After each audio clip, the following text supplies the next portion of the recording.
"Call whoever you want," he said, laughing like power had made him untouchable. But the moment Emily Parker dialed that number, the room changed before the man on the other end even said his name. Maybe you know what it feels like to be trapped by someone who signs your paycheck. To smile when your stomach is tight. To stay quiet because rent is due, family is counting on you, and walking away sounds brave only to people who can afford it. Tonight, inside a locked office above a luxury Chicago steakhouse, one exhausted waitress will learn that silence is not surrender. Sometimes it is a woman waiting for the one moment that makes every cruel man regret underestimating her. Watch this story until the end. Like the video and tell me in the comments where you're watching from. Before that phone call made Grant Whitmore forget how to breathe. Before Dante Russo's name turned a locked office into a confession booth, Emily Parker was just another woman trying to survive a city that charged interest on every mistake. She almost did not walk into the Silver Lark the morning she applied. It was raining in Chicago, the kind of rain that made the sidewalks shine like black glass and turned every taxi headlight into a smear of gold. Emily stood under the narrow awning across the street with her coat pulled tight around her body, watching people move through the restaurant doors as if they belonged to a different version of life. Men in tailored suits. Women with clean hair and expensive handbags. Couples laughing under umbrellas that did not bend in the wind. The Silver Lark sat on a corner near the river. All tall windows, warm light, polished brass, and dark wood. Even from outside, it looked expensive enough to make a person check the balance in their account before touching the door handle. Emily checked hers anyway. $38.17. She locked her phone before the number could hurt her again. Across the street inside the restaurant, a hostess smiled at someone like smiling was part of the architecture. A waiter in a white shirt carried a tray of crystal glasses past the window. Somewhere behind those windows, people were paying more for dinner than Emily had spent on groceries all week. She almost turned around. Not because she was afraid of work. Work had never frightened her. Emily had been working since she was 16, first folding clothes at a discount store in Cicero, then pouring coffee at dawn for construction crews, then serving tables until her feet blistered and healed and blistered again. Work was honest. Work was simple. You gave the day your body, and at the end the day gave you enough to keep going. At least that was what work was supposed to be. Her phone buzzed in her pocket.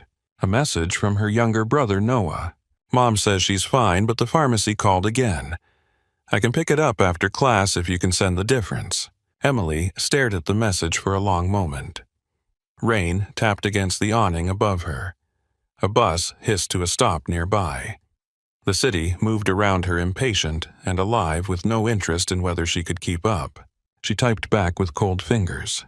"I've got it. Focus on school." She did not have it. That was the thing about being the responsible one. You said you had it before you knew where it would come from. You said it because people needed to sleep. You said it because panic traveled faster through a family than truth. Emily put the phone away, crossed the street, and walked into the Silver Lark. Warmth hit her first. Then the smell of seared meat, lemon oil, fresh bread, and money. Real money had a smell in places like that. It lived in polished floors and quiet music in wine bottles turned carefully toward guests, in the way no one raised their voice because they had never needed to. A woman at the host stand looked up. "Can I help you?" Emily smoothed one hand over her coat. "I'm here for the server interview." The woman's expression changed just enough to let Emily know she had been measured and placed somewhere lower than the guests. "Claire is expecting you. One moment." Emily stood near the entrance, careful not to drip rainwater on the floor. She caught her reflection in the dark window beside the bar. Brown hair pinned back. Dark circles under hazel eyes. Black slacks she had ironed twice. White blouse with a collar that refused to sit flat no matter what she did. She looked tired. She lifted her chin until tired looked like focus. Claire Bennett came out from a hallway near the kitchen. Mid-30s, clean blonde bob, slim black dress, tablet in hand. Her smile was pleasant professional and already moving on to the next task. "Emily Parker, Yes, come with me. The interview lasted 12 minutes. Claire asked about experience. Emily answered clearly.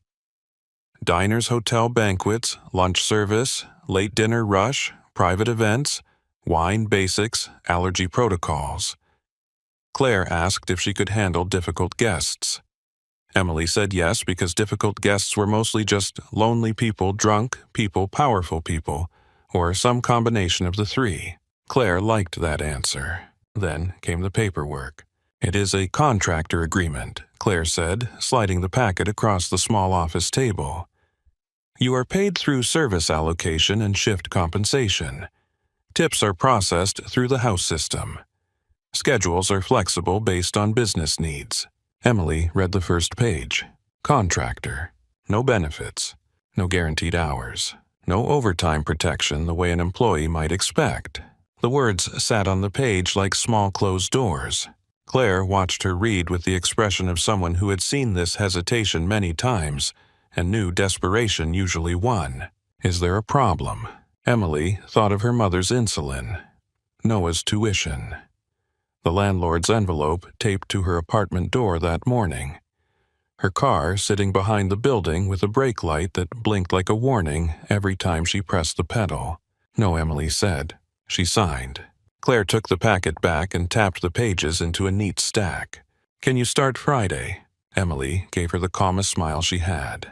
I can start tonight. Claire paused, then laughed softly. Eager. I like that. Emily did not tell her eagerness had nothing to do with it. She started that night. By 5 o'clock, she had changed into the house uniform, a white shirt, black trousers, black apron, hair pinned tight. By 5:30, she knew the table numbers. By 6, she had memorized the specials. By 7:15, she had already saved a birthday dinner from going cold because a runner took plates to the wrong section. She was good. That was never the problem. Emily knew how to move through a dining room without becoming the center of it. She could hear the difference between a guest asking for water because they wanted water and a guest asking because they wanted attention. She knew when to smile and when to disappear. She knew how to place a steak knife without making it feel like a weapon, and how to apologize for a kitchen delay without throwing the kitchen under the bus. The kitchen noticed first. The line cooks noticed everything. They noticed servers who blamed them, servers who forgot seat numbers, servers who touched hot plates and dropped them because they wanted to look fast instead of be useful. Emily did none of that. On her third shift, the head cook Manny set a side of fries near the pass and nodded toward her. Eat before you fall over. I'm fine. You're lying. She ate 3 fries in the service hallway standing up. On her 5th shift, Rosa Delgado, the bartender, slid an iced coffee toward her without being asked. Black, right? Emily blinked. How did you know? You look like cream would slow you down. Emily smiled for the first time that evening. By the second week, regulars began asking for her section. Mr. Kavanaugh, a retired judge with a hearing aid and a habit of pretending he did not need it, asked for the young lady who does not shout at me like I'm already dead. A pair of sisters from the Gold Coast requested her because she remembered one of them hated cilantro. A group of attorneys began leaving better tips when she served them because she kept their drinks full and their arguments private. Claire noticed. So did the other servers. Some were friendly, some were not. That was restaurant life.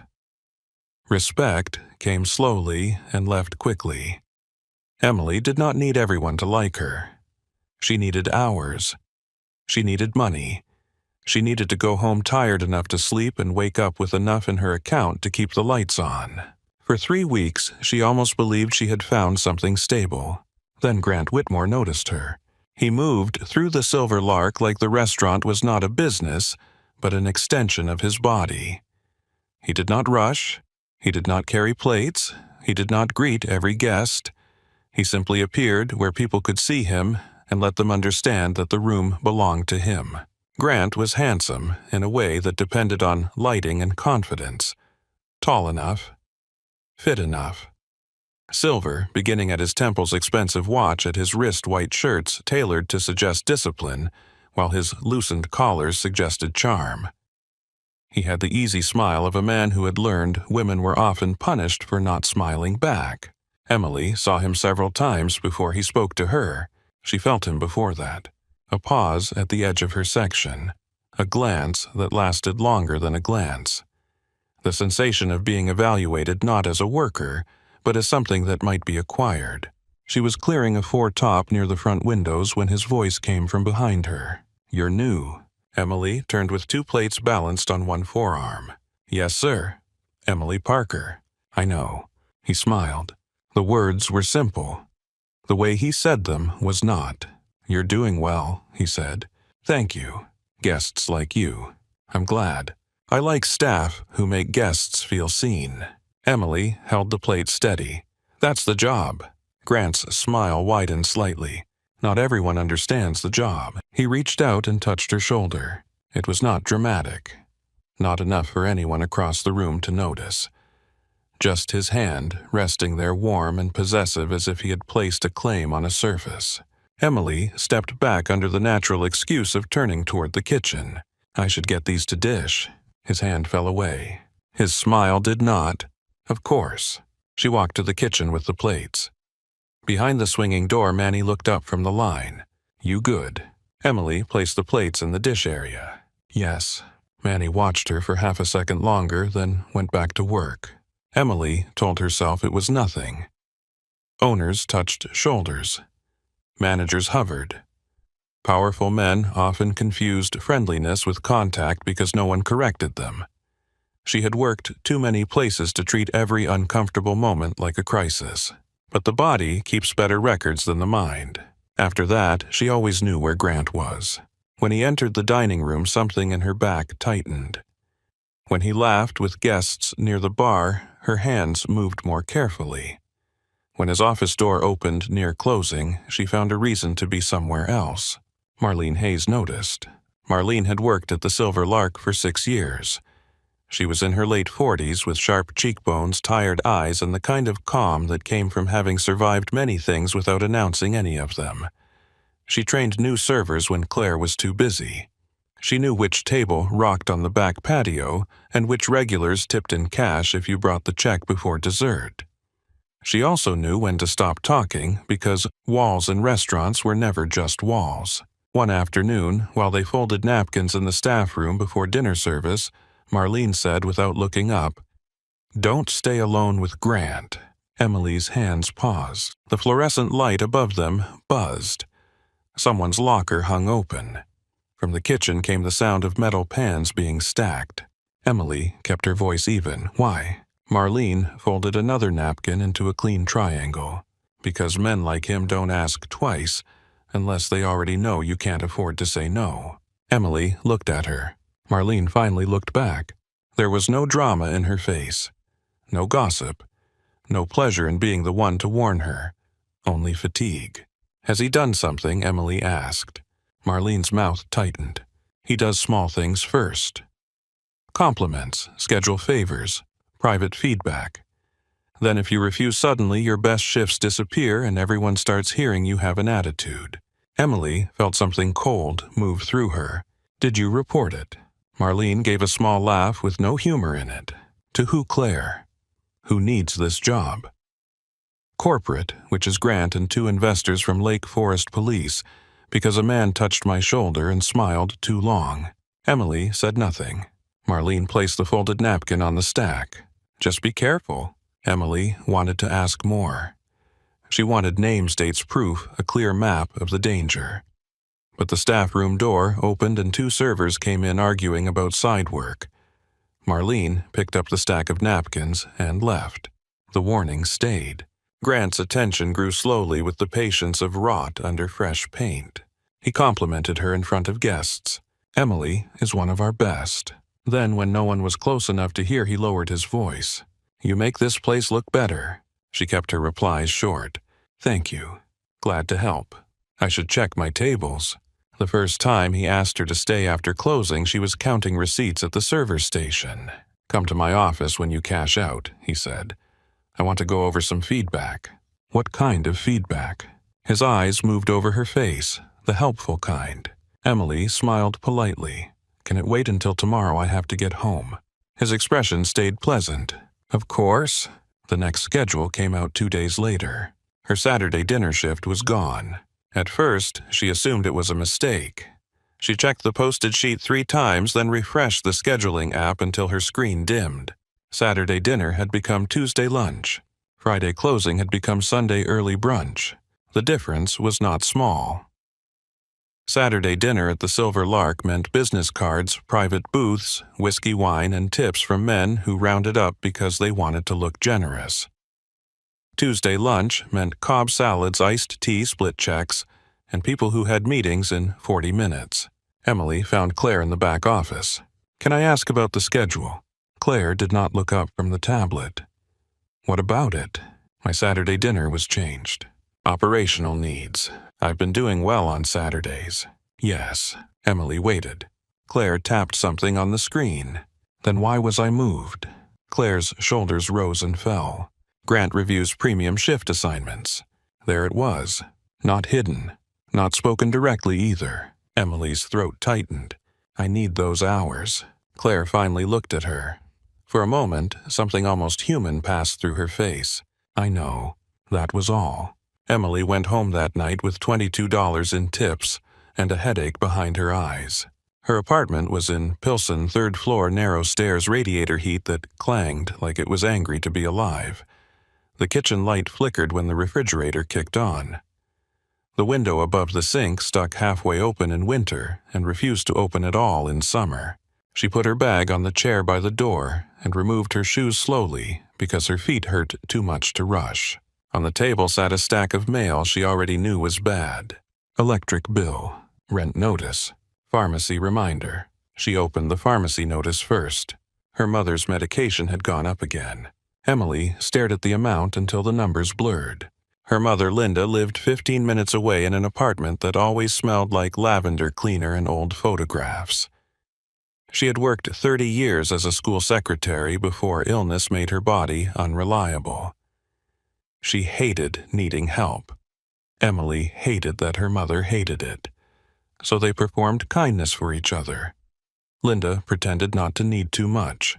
Emily pretended giving it did not cost too much. The phone rang. Emily answered before the second ring. Hey, Mom. You sound tired. I'm a waitress. That's my natural voice.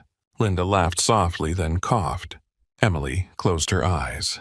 Did you pick up your prescription? Tomorrow. Mom. I said tomorrow. Is it the copay? A pause. That pause had raised Emily more than any lullaby. It was the sound adults made when they were deciding how much truth a child could carry. Except Emily was not a child anymore, and the truth had been in her hands for years. Linda said, It is just a little higher than last time. I'll send it. No, Emily, you have rent. I said I'll send it. Another silence. Then Linda said, You cannot hold all of us together with your bare hands. Emily looked at the bills on the table. I have pretty strong hands. Linda made a sound that was almost a laugh and almost a sob. After they hung up, Emily sat in the kitchen and did the math.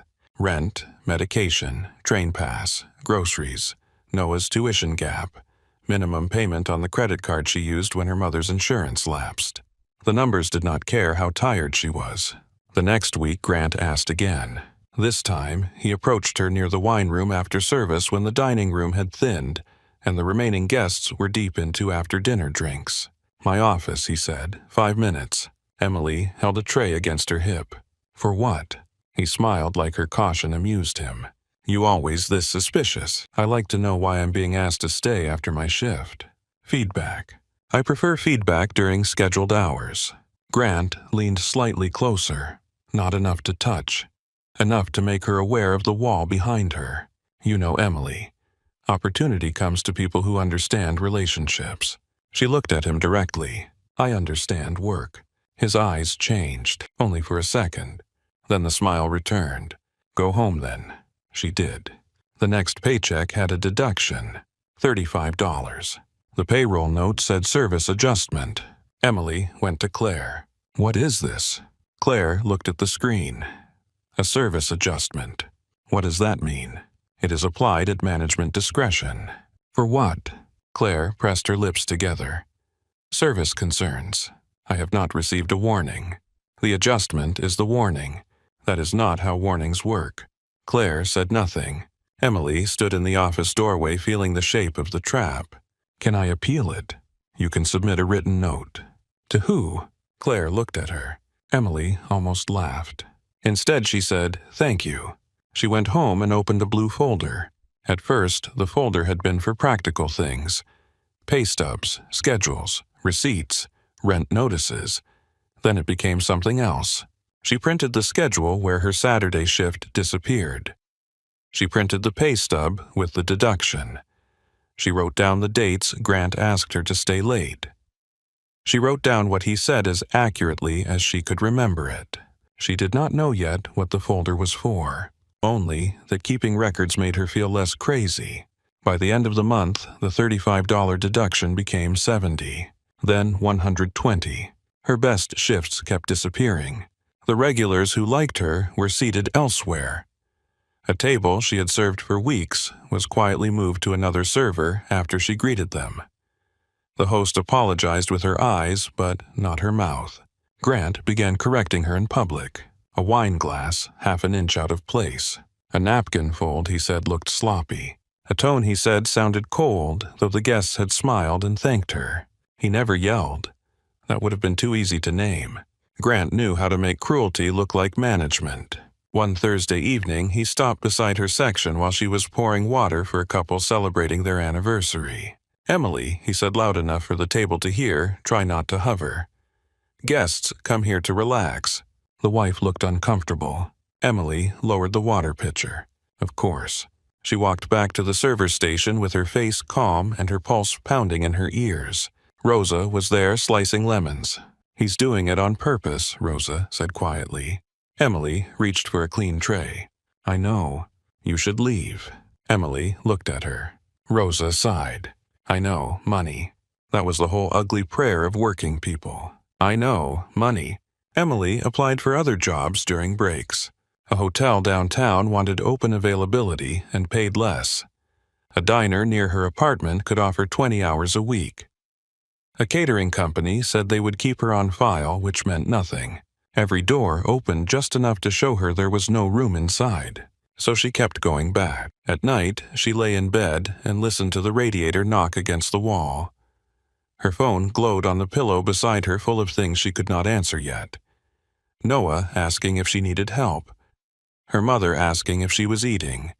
Claire sending schedule changes. The bank warning her balance was low. Sometimes Emily imagined quitting. Not politely, not with a letter, just walking into the Silver Lark, placing the apron on Grant's desk and leaving while he watched. The fantasy always ended at the same place. Rent, medication, tuition, food. She would open her eyes and stare at the ceiling until morning. In the 5th week, she filed a complaint. She wrote it carefully without emotion because emotion could be used against her. Dates, times, pay deductions, private meeting requests, shift changes after refusals, public corrections without cause. She sent it to Claire and copied the general HR email listed in her contractor packet. An automated reply arrived within seconds. "Thank you for your message. A member of our team will review your concern." No one did. 3 days later, Grant walked by her near the bar and said softly without stopping, "Careful, Emily." Paper cuts both ways. She kept walking. That night she threw up in the bathroom before service. Marlene found her rinsing her mouth at the sink. "You filed something," Marlene said. Emily looked at her in the mirror. "Yes." Marlene's face tightened with something like grief. "Keep copies." "I do. Keep them somewhere outside your apartment, too." Emily turned. Marlene lowered her voice. "I'm not trying to scare you." "You are." "Yes," Marlene said, "I am." Emily sent copies of everything to a new email account that night. She did it at the kitchen table while rain ticked against the window and her upstairs neighbor's television murmured through the ceiling. The next morning, she called a labor attorney. The office was above a laundromat in Logan Square, up a narrow flight of stairs that smelled like detergent and old carpet. The attorney was a woman named Denise Calder, with gray hair pulled into a bun and reading glasses on a chain. Denise listened without interrupting. That alone nearly undid Emily. When Emily finished, Denise looked through the printed documents and leaned back. "You are doing the right thing by documenting." Emily felt a small fragile lift in her chest, but she asked. Denise's mouth softened. "But he has money. You are classified as a contractor, which complicates some claims. Not impossible, but complicated. Wage withholding is serious if we can prove it. Harassment is serious if we can establish a pattern.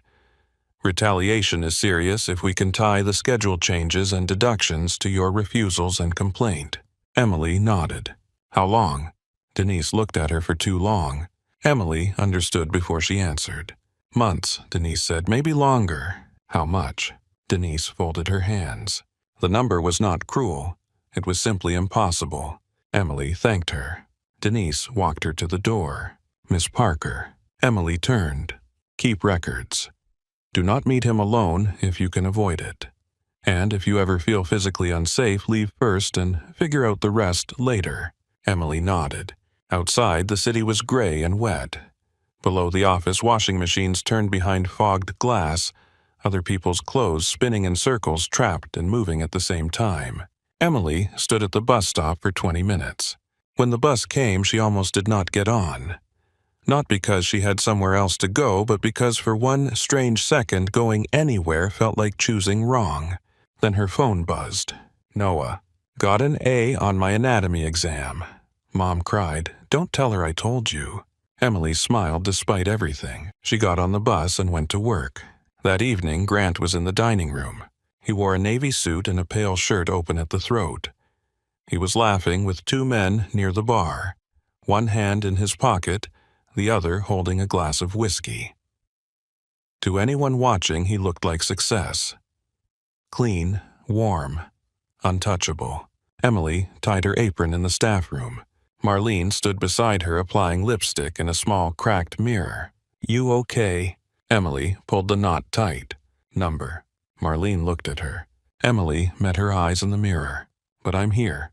Marlene put the lipstick away. Sometimes that's all the strength a person has. Emily walked onto the floor. Service began. The restaurant filled with voices and candlelight. Knives touched plates. Wine poured red into crystal. Men laughed too loudly at things that were not funny. Women smiled at things they did not enjoy. Deals were made. Birthdays toasted. Engagement rings flashed under warm light. Emily moved through all of it. She smiled. She served. She remembered the gluten allergy at table 12 and the extra lemon at table 6. She brought a fresh napkin to a woman who spilled sauce on her dress and made her laugh before embarrassment could settle. She carried plates that burned her fingers and never flinched where guests could see. Grant watched from the edge of the room. She felt him, but she did not look. At the end of the night, after the last guests left and the staff began turning down the room, Emily found a small envelope in her locker. Inside was her updated schedule. Tuesday lunch, Wednesday lunch, Sunday brunch. No dinner shifts, no private events, no premium tables. She stood there holding the paper while the staff room emptied around her. Rosa saw it and cursed under her breath. Marlene closed her locker slowly. Emily folded the schedule and put it in her bag. No one said anything because everything true was too heavy for the room. At home, Emily took out the blue folder. She added the schedule. She added the pay stub. She added a note about Grant's comment near the bar. Then she sat very still staring at the thickening stack of paper. Proof did not pay rent. Proof did not fill prescriptions. Proof did not stop a powerful man from smiling at you across a dining room while he took pieces of your life small enough that no one else had to call it violence. Her hand went to the back pocket of the folder, though there was nothing there yet except receipts and old notices. She did not know then that 1 month later a black card would rest in that same pocket. She only knew she was tired in a way sleep could not fix. The following week, Grant made his third private request. It happened after closing on a Wednesday. The dining room was almost empty. Rosa was polishing glasses behind the bar. Manny had already killed the heat on the grill. Rain moved in silver lines down the front windows. Grant appeared beside Emily as she wiped the last table in her section. "My office," he said. Emily kept wiping. "No." The word came out before she dressed it in politeness. Grant went still. Rosa looked up from the bar. Emily set the cloth down and turned to him. "If you have feedback, Claire can be present." His smile arrived slowly. "Careful." Emily's pulse kicked hard, but her voice stayed even. "I am." Grant studied her for a long moment. Then he leaned closer, speaking softly enough that Rosa could not hear. "You think being stubborn makes you strong." Emily looked at him. "No," she said. "I think being professional keeps me employed." His eyes dropped briefly to her mouth, then returned to her eyes. "For now." He walked away. Emily stood there until his office door closed. Rosa came over with a clean glass still in her hand. "You need to get out of here." Emily picked up the cloth again. "I know." But knowing was not the same as leaving. That was the part people never understood unless they had lived inside numbers too small to make choices with. Leaving required savings. Leaving required backup. Leaving required another job, another door, another handhold. Emily had none of those. She had a mother whose medication could not wait for justice. She had a brother trying to build a future that would not look like hers. She had rent due on the first and a landlord who had stopped pretending patience was kindness. So she stayed, not because she was weak, because there are cages built from gold steel shame, fear, and unpaid bills, and the strongest people in the world still need time to find the lock. The night Dante Russo first entered the Silver Lark, Emily had been awake since 5:30 in the morning. Her mother's pharmacy had called twice. Noah had texted about a lab fee he had forgotten to mention. Grant had cut another shift. Claire had avoided her all afternoon. The rain had not stopped for 3 days. By 7 that evening, Emily's smile felt like something pinned to her face. By 8, her feet were numb. By 8:45, she was carrying a tray of water glasses toward the corner section when the front door opened and the room shifted. Not loudly, not all at once, just enough for Emily to feel it before she understood it. The host straightened. Rosa stopped polishing a glass. Marlene, halfway across the dining room with 2 menus in her hand, went still for 1 clean second. Emily turned toward the door. A man in a black overcoat stepped inside with rain on his shoulders and 2 silent men behind him. He removed his gloves slowly, finger by finger, as if time had agreed to wait for him. His hair was dark. His face was calm. A thin scar cut through his left eyebrow. There was nothing hurried in him, nothing wasted, nothing asking permission. The host swallowed before speaking. "Good evening, Mr. Russo." The man's eyes moved once across the dining room. Then they landed briefly and without surprise on Emily. She did not know his name yet, but some quiet part of her understood before anyone told her that this was a man who made dangerous men lower their voices. The host said the name with a careful kind of respect, and the room listened. "Good evening, Mr. Russo." Emily had heard that tone before. Not often, but enough to recognize it. It was the voice people used when they were not simply greeting a guest. They were acknowledging weather. They were acknowledging a storm that had decided to wear a black overcoat and walk through the front door. Dante Russo did not answer immediately. He stood just inside the Silver Lark, with rain darkening the shoulders of his coat. Behind him were 2 men, both quiet, both broad, both looking at the room without seeming to move their eyes much at all. One had close-cropped hair and a scar along his jaw. The other wore leather gloves and watched the exits the way servers watched empty wine glasses. Dante removed his gloves slowly, finger by finger. There was no performance in it. No need to make people wait. He simply moved at his own pace, and somehow the room adjusted around him. Emily stood beside table 11 with a tray of water glasses balanced in her hands.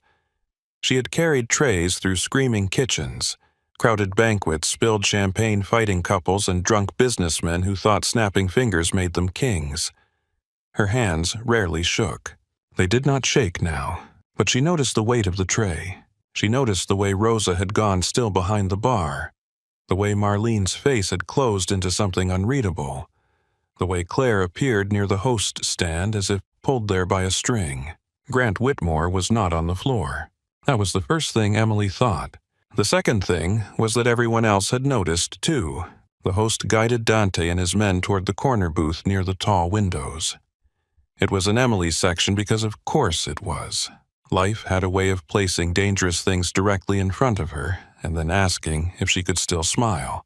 She set the water glasses down at table 11, checked on their entrees, gave a calm answer about the short rib sauce, and walked to the service station.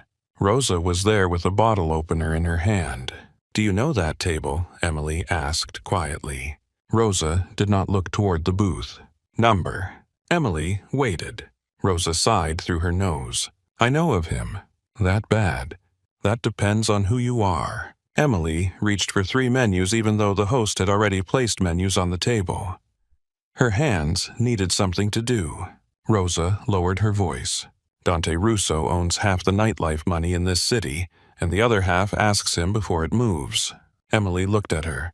"That sounds like gossip. Most gossip is just truth-wearing lipstick." Marlene passed behind them carrying silverware wrapped in linen. She spoke without stopping. "Do your job. Do not flirt. Do not act afraid. Do not ask questions." Emily turned toward her. "Anything else?" Marlene looked back once. "Yes. If he says thank you, believe he means it." Then she kept walking. Emily took one breath, set her shoulders, and approached the booth. Dante had taken the seat facing the room. Men like him always did. One associate sat to his left. The other remained standing for a moment, scanning the dining room before sitting down. Dante's coat was folded beside him. His black suit looked simple until the light touched it and revealed the kind of tailoring that made wealth seem quiet. No tie, white shirt open at the throat, a silver ring on one hand, the scar through his eyebrow pale under the warm restaurant light. Emily stopped at the edge of the table. "Good evening. My name is Emily. I'll be taking care of you tonight. Can I start you with still or sparkling water?" The man with the jaw scar looked at Dante before answering. Dante looked at Emily. Not through her, not over her, at her. His eyes were dark, almost black, and still enough to make silence feel crowded. "Still," he said, "please." The word landed strangely. Please. Not tossed away, not used as a decoration, meant. Emily nodded. Of course. She took the rest of the drink order. 1 club soda, 1 espresso. Dante asked for black coffee. No alcohol. No questions about the wine list.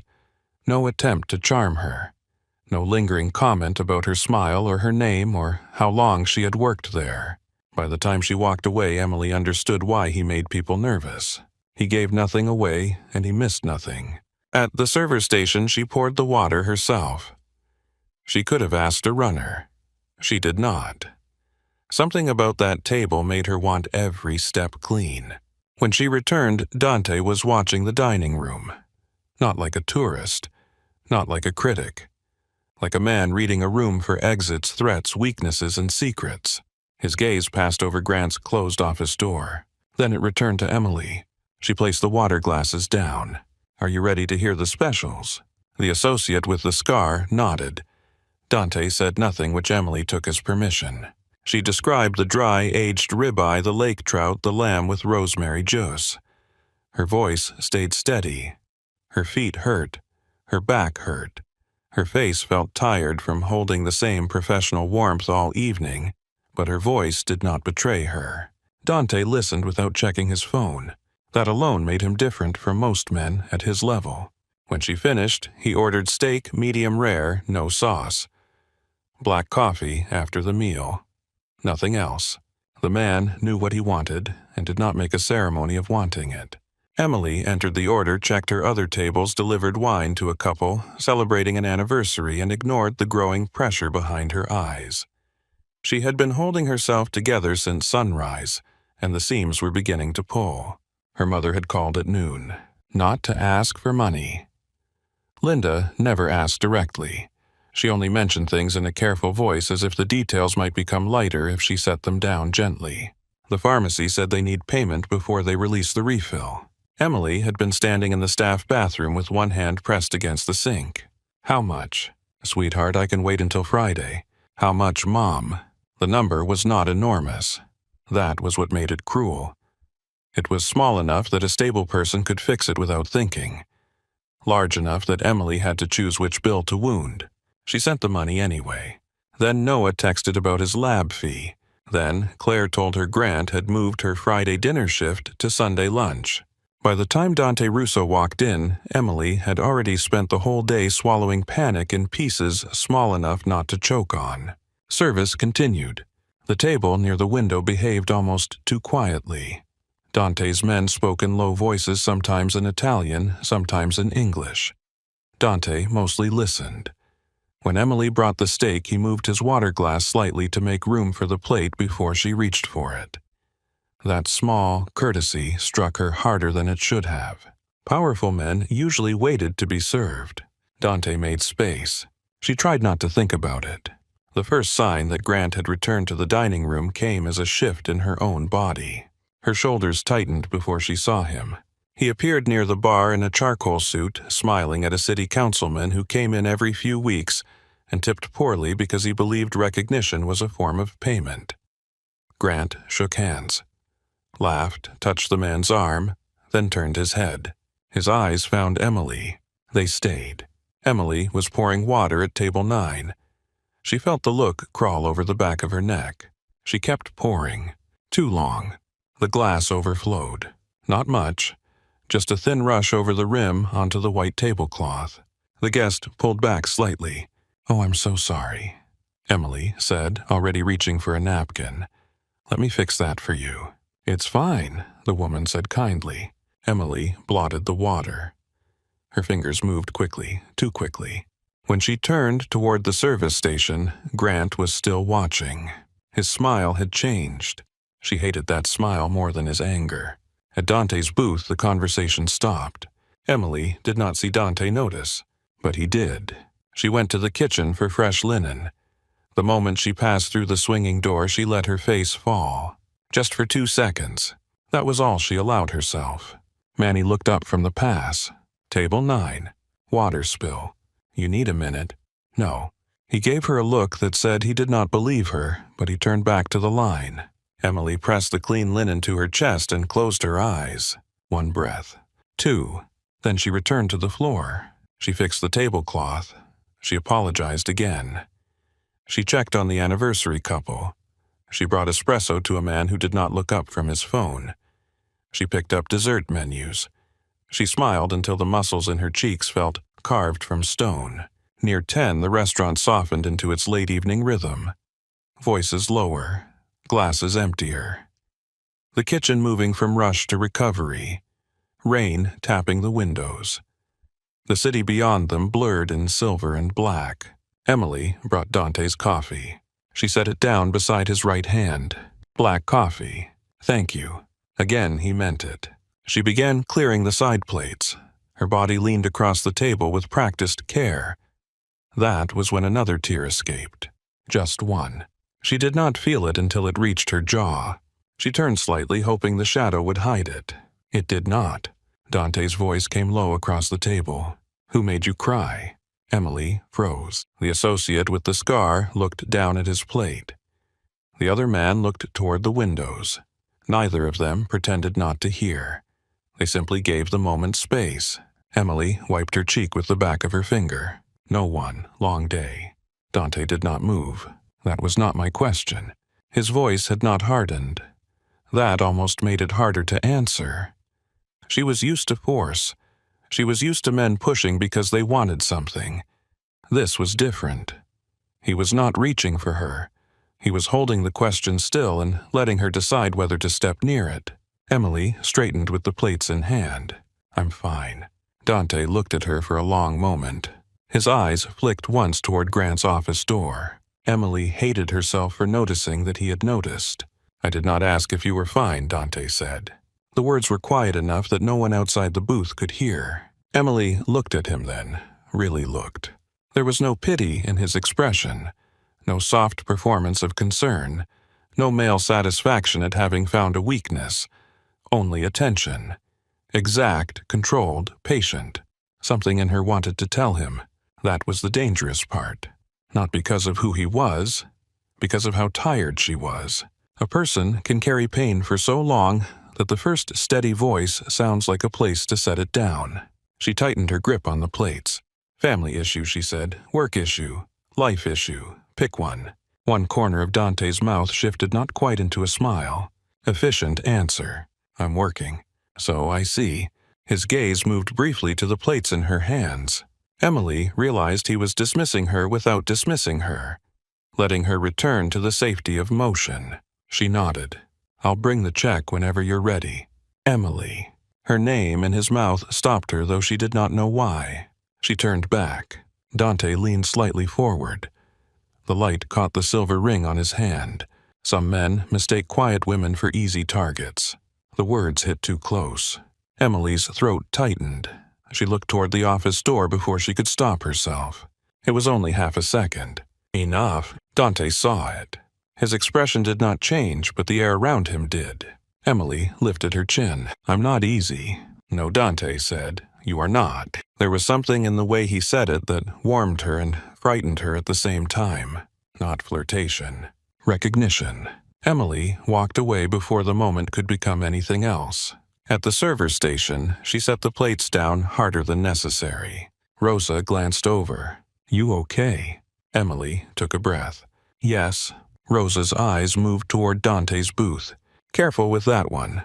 Emily almost laughed. With him. With whatever it is when a man like that decides to be kind. Emily looked down at her hands. He asked a question. That's how doors open. Emily did not answer. When Dante's table finished, she brought the check in a black leather folder. The total was obscene. He placed a card inside without looking at the number. She processed it, returned the receipt, and thanked them. Dante signed slowly. His handwriting was clean and controlled. His men rose first. Dante stood after them, buttoning his coat. For one brief second, he was close enough for Emily to smell Rain coffee and something faintly expensive, cedar maybe, or smoke.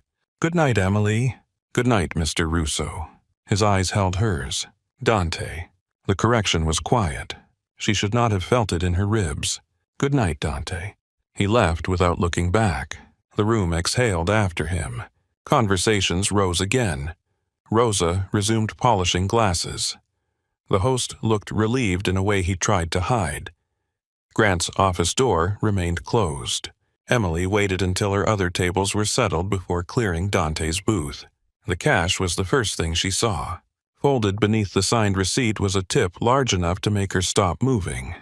More than generous. More than polite. Enough to cover her mother's prescription and Noah's lab fee and groceries that were not chosen by price per ounce. Her eyes burned. She looked towards the door, but Dante was gone. Then she saw the card. It was black, heavy stock matte under the light. No logo, no business title, no address. Only a name in silver letters. Dante Russo. A phone number beneath it. Emily turned it over. On the back, written by hand, were the words, If a man ever makes you feel unsafe, call me. She stood there with the card between her fingers while the restaurant moved around her. Glasses clinked. A chair scraped softly. Rain blurred the windows. In the hallway, Grant's office door opened, then closed again. Emily folded the card once. She did not know why. Maybe to make it smaller. Maybe to make it less powerful. Maybe because something about holding it flat in her palm felt too much like accepting help. She slipped it into her apron pocket. The left side, opposite her order pad. Rosa appeared beside her, pretending to collect empty glasses. He gave you something. Emily picked up a water glass. Just the check. Rosa looked at her pocket. Emily. Emily met her eyes. Rosa lowered her voice. You do not call that number because you are angry. You do not call it because you are scared of a bad shift or a mean boss.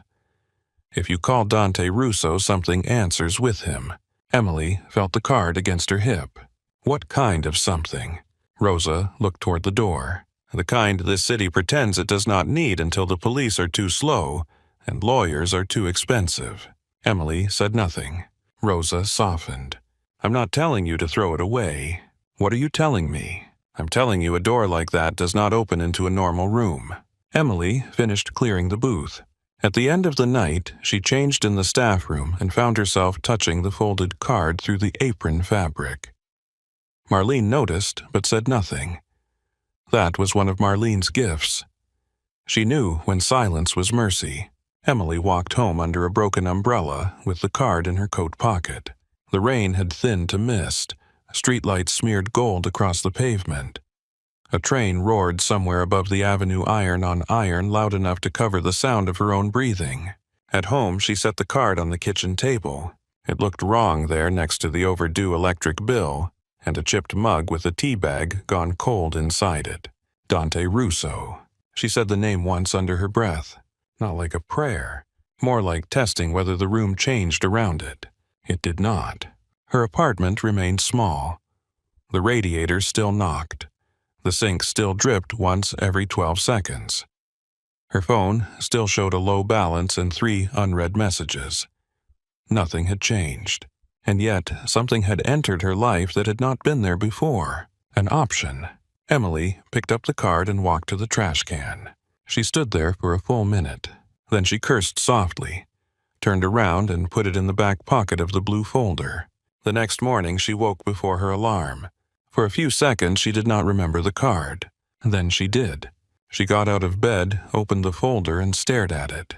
The words on the back looked different in morning light. Less dramatic, more dangerous. If a man ever makes you feel unsafe, call me. Emily took it out, folded it along the same crease, and placed it in her apron pocket before leaving for work. She told herself it was temporary, just for one shift. By the 3rd day, it had become habit.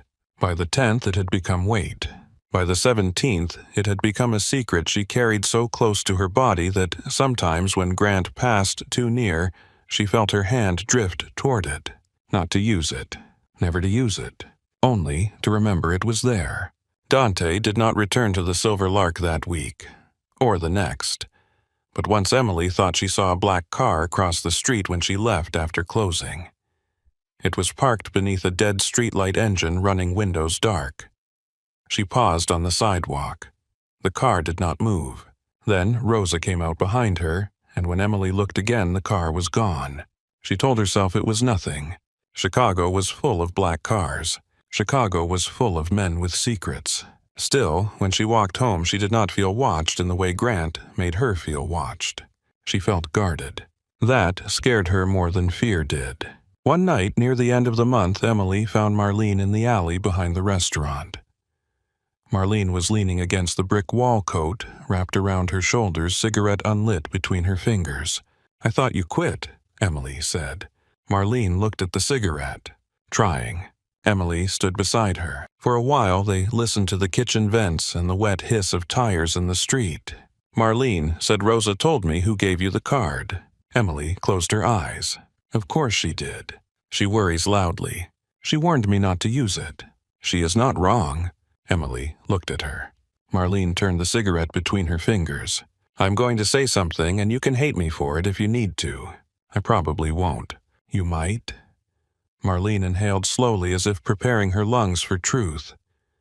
"There is a difference between being saved and being owned. Make sure you know which one a man is offering." Emily absorbed that. The alley light buzzed overhead. "And if I cannot tell, then wait until you can." Emily looked down at her apron pocket. The card sat there silent and folded. Marlene's voice softened. "But do not confuse refusing help with being free. I did that for a long time." Emily turned to her. "What happened?" Marlene gave a small, tired smile. "I got very good at surviving things I should have escaped." The kitchen door opened, spilling heat and noise into the alley. Manny stuck his head out. "Ladies, if you are done solving the sins of mankind, Table 7 needs dessert menus." Marlene pushed away from the wall. "Tell mankind to wait." But she went inside. Emily followed. Grant was near the bar when they returned, speaking with Claire. His eyes moved to Emily's face, then to her apron pocket, then back again. For one strange second, Emily wondered if he could feel the card there. If predators sensed the first shape of a weapon before it was drawn. His smile appeared. "Emily," he said, a word after close. Her hand brushed the folded card. "No," she said. The word was quiet. Grant's smile thinned. Claire looked down at her tablet. Emily walked past them both and picked up dessert menus for table 7. The card stayed in her pocket. The night went on. At the end of the shift, when Emily opened the blue folder at her kitchen table, she added another note. Another date. Another sentence Grant had said. Another small piece of proof in a growing stack of paper. Then she took out Dante's card. She unfolded it carefully. For the first time, she did not think about throwing it away. She placed it beside the folder next to the pay stubs, schedules, emails, and rent notices. All the respectable evidence. All the decent doors she had been knocking on. The card did not belong with them. It belonged to another kind of world. Emily stared at it until the radiator knocked hard enough to startle her. Then she folded it, once slid it back into her apron pocket, and turned off the kitchen light. By the end of the month, the black card no longer felt like paper. It felt like the one thing Grant Whitmore had never planned for. By the time the black card became part of Emily Parker's uniform, Grant Whitmore had stopped pretending his punishments were accidents. That was the cruelest part of it. Not the money. Not even the lost shifts. It was the calm certainty in him, the way he moved through the Silver Lark, as if every table, every paycheck, every locked door, and every frightened silence belonged to him by right.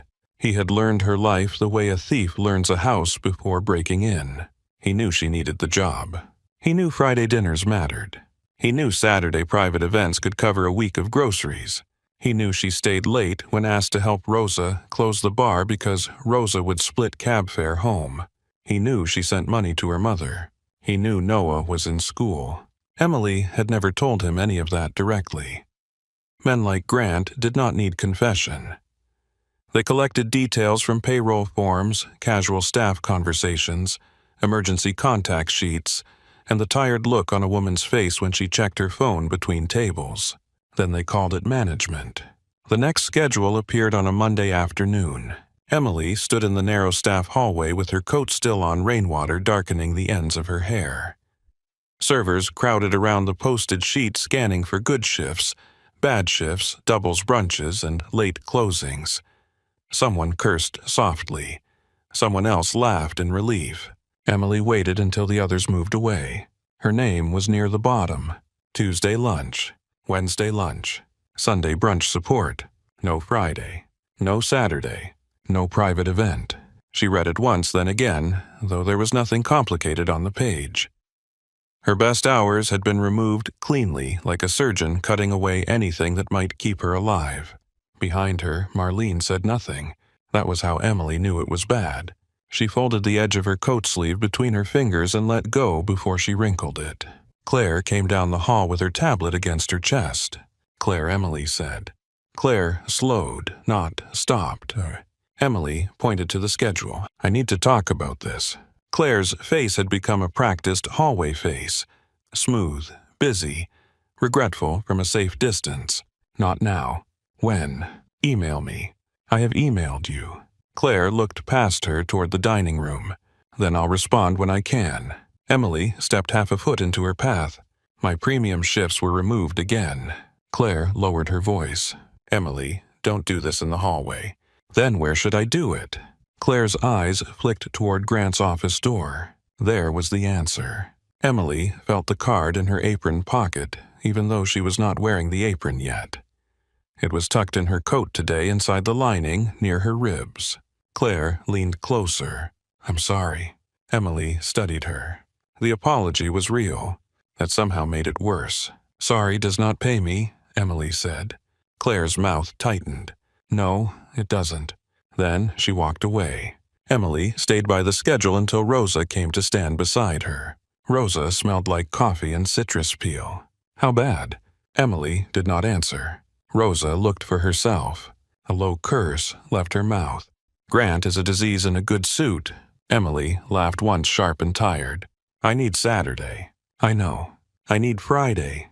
I know. I need one person in this building to stop saying they know and do something. Rosa went quiet. Emily regretted it immediately. Rosa had done more than most. Coffee, warnings, rides home. Quiet kindness behind the bar when kindness was its own risk. I'm sorry, Emily said. Rosa shook her head. No, you are right. From the dining room came the sound of silverware being set for dinner service. Forks, knives, plates. The precise little music of a restaurant preparing to feed people who would never know the cost of the hands serving them. Emily took off her coat. I have table set up. Rosa touched her arm gently. Emily looked at her. Do not let him get you alone tonight. Emily's hand moved to her pocket. I won't. But both women knew there was a difference between a promise and a building designed to trap you. Dinner service started slow, then turned sharp. Rain always brought people in hungry and impatient. Wet coats, late reservations, complaints about traffic, guests who wanted warmth but carried the weather in with them. Emily worked Sunday brunch energy on a Tuesday lunch schedule, smiling through the insult of it. Her section had smaller tables near the back, the ones with uneven light and less privacy. Grant had given the river view tables to a new server named Tessa, who had been at the Silver Lark for 11 days and still forgot table numbers when nervous. It was not Tessa's fault. Emily repeated that silently every time Tessa passed with another expensive bottle of wine that should have been Emily's tip. Halfway through service, Grant appeared on the floor. He wore a charcoal suit with no tie. His hair was perfect. His watch flashed under the sconces as he adjusted a chair no guest had complained about. He moved from table to table, smiling, touching shoulders, accepting compliments for a dinner he had not cooked and a room he had not cleaned. Then he reached Emily's section. She was placing a salad in front of a woman wearing pearls. Grant stopped beside the table. Careful, Emily. She paused. The plate was centered. The order was correct. The woman had not moved. Grant reached over and rotated the plate a quarter inch. Presentation matters. The woman looked between them, embarrassed for reasons she could not name. Emily smiled. Of course. Grant stayed there 1 second too long. Then he leaned toward the guests. We are still refining some of our service team. The man at the table gave an awkward laugh. Emily felt heat rise along her neck. She picked up the empty appetizer plates. Can I bring anything else at the moment? No, thank you, the woman said softly. Emily walked away. At the service station, she set the plates down and gripped the counter until her fingers stopped wanting to curl into fists. Marlene came up beside her with a tray of bread plates. He wants you to react. I know. Do not give him the pleasure. Emily looked toward the dining room. Grant was laughing with table 6 now restored to charm. I am running out of things not to give him. Marlene's face softened, but service did not allow tenderness to last. Table 12 needs water. Emily picked up the pitcher. I'm going. The deduction came 2 days later. Emily was sitting at her kitchen table when the payroll email arrived. The apartment was quiet except for the radiator and the drip in the sink. She had taken off her shoes by the door because one heel had rubbed her skin raw. Her dinner was a piece of toast folded around peanut butter because cooking felt like a mountain. She opened the pay statement. Service adjustment, $180. Emily stared at the number until the room seemed to tilt. $180 was not abstract. It was her mother's refill. It was Noah's lab fee. It was half the electric bill. It was 2 bags of groceries if she bought carefully and skipped meat. It was the difference between paying rent late with apology and paying rent late with fear. Her phone buzzed.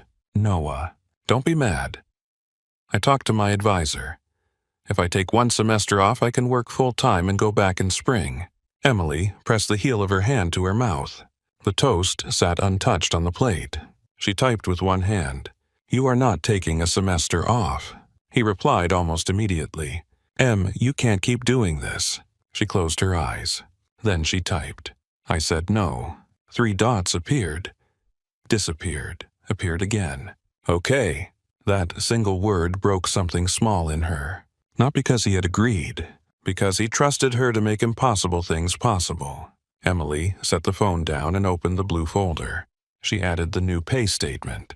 She wrote the amount in careful block letters. Service adjustment. No warning. No written complaint. No explanation. Then she opened a second folder on her laptop and uploaded a copy to the email account Marlene had told her to create. After that, she sat back and looked at the papers spread across the table.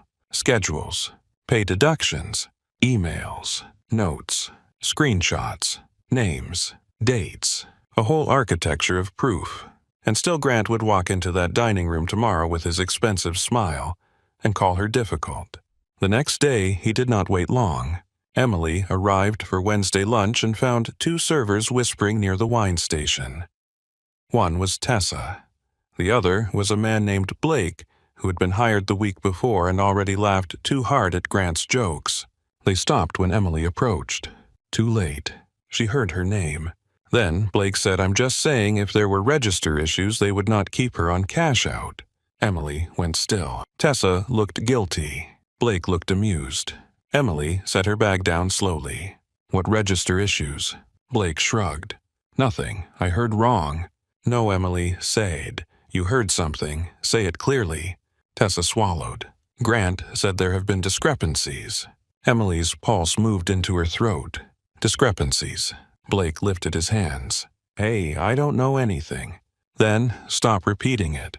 His expression tightened. "You don't have to be aggressive." There it was. The word waiting for every woman who refused to bleed politely. Aggressive. Emily looked at Tessa. "Did you hear him say I stole?" Tessa's face went pale. "I didn't say that." "Did he?" Tessa looked down. Blake rolled his eyes. Emily picked up her bag and walked away before she gave Grant exactly what he wanted. In the staff bathroom, she locked herself in the last stall and stood there without sitting.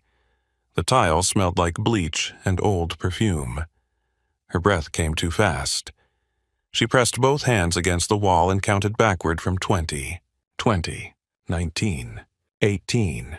Her phone buzzed again. This time it was her mother. Emily answered because not answering would make Linda call Noah, and Noah would worry. "Hi, Mom. Are you at work?" "Yes. I can call later." "No, it's fine." Linda hesitated. "You sound strange." Emily closed her eyes. "I'm in the bathroom." "Oh." A pause.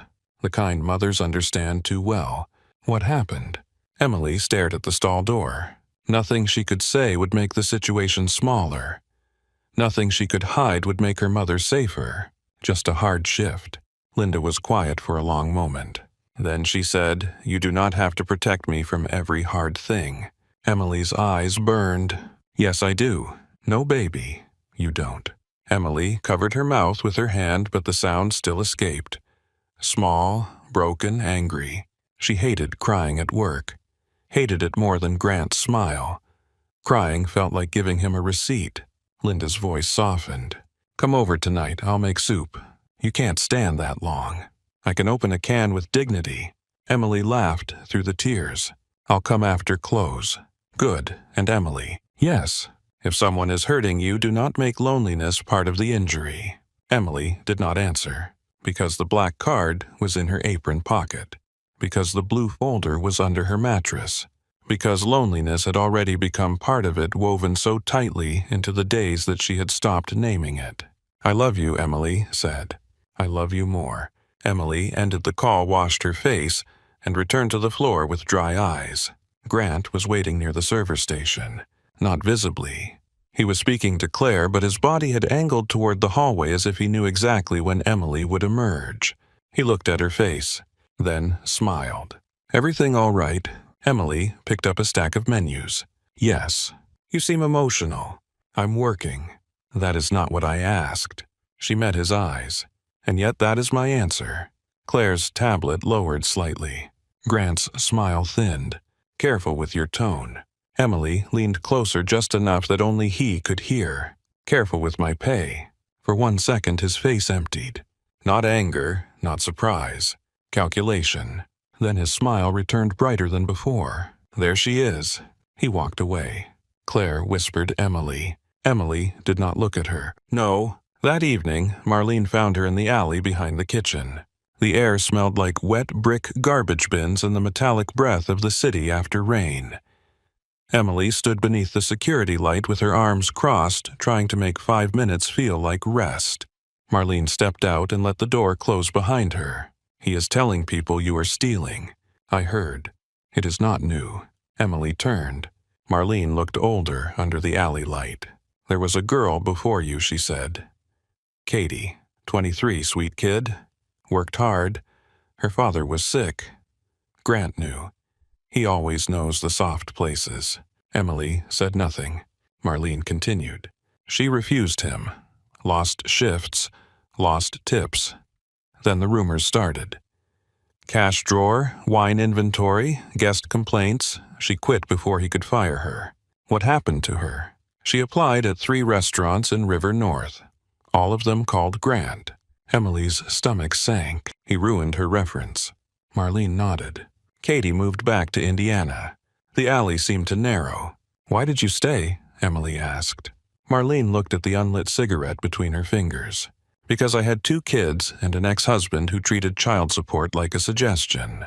Emily leaned back against the brick wall. "Did he do this to you too?"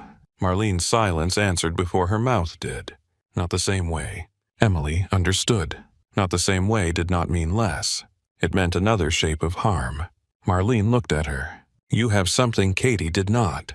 "What?" Marlene nodded toward Emily's apron pocket. Emily's hand moved there. "The card. I'm not using it. I did not say use it. Everyone keeps warning me about him. Because they should. Then why does it feel like everyone is also waiting for me to call?" Marlene looked away toward the mouth of the alley where headlights moved across wet pavement. "Because we are tired of watching Grant pick women who have no one standing behind them." Emily's throat tightened.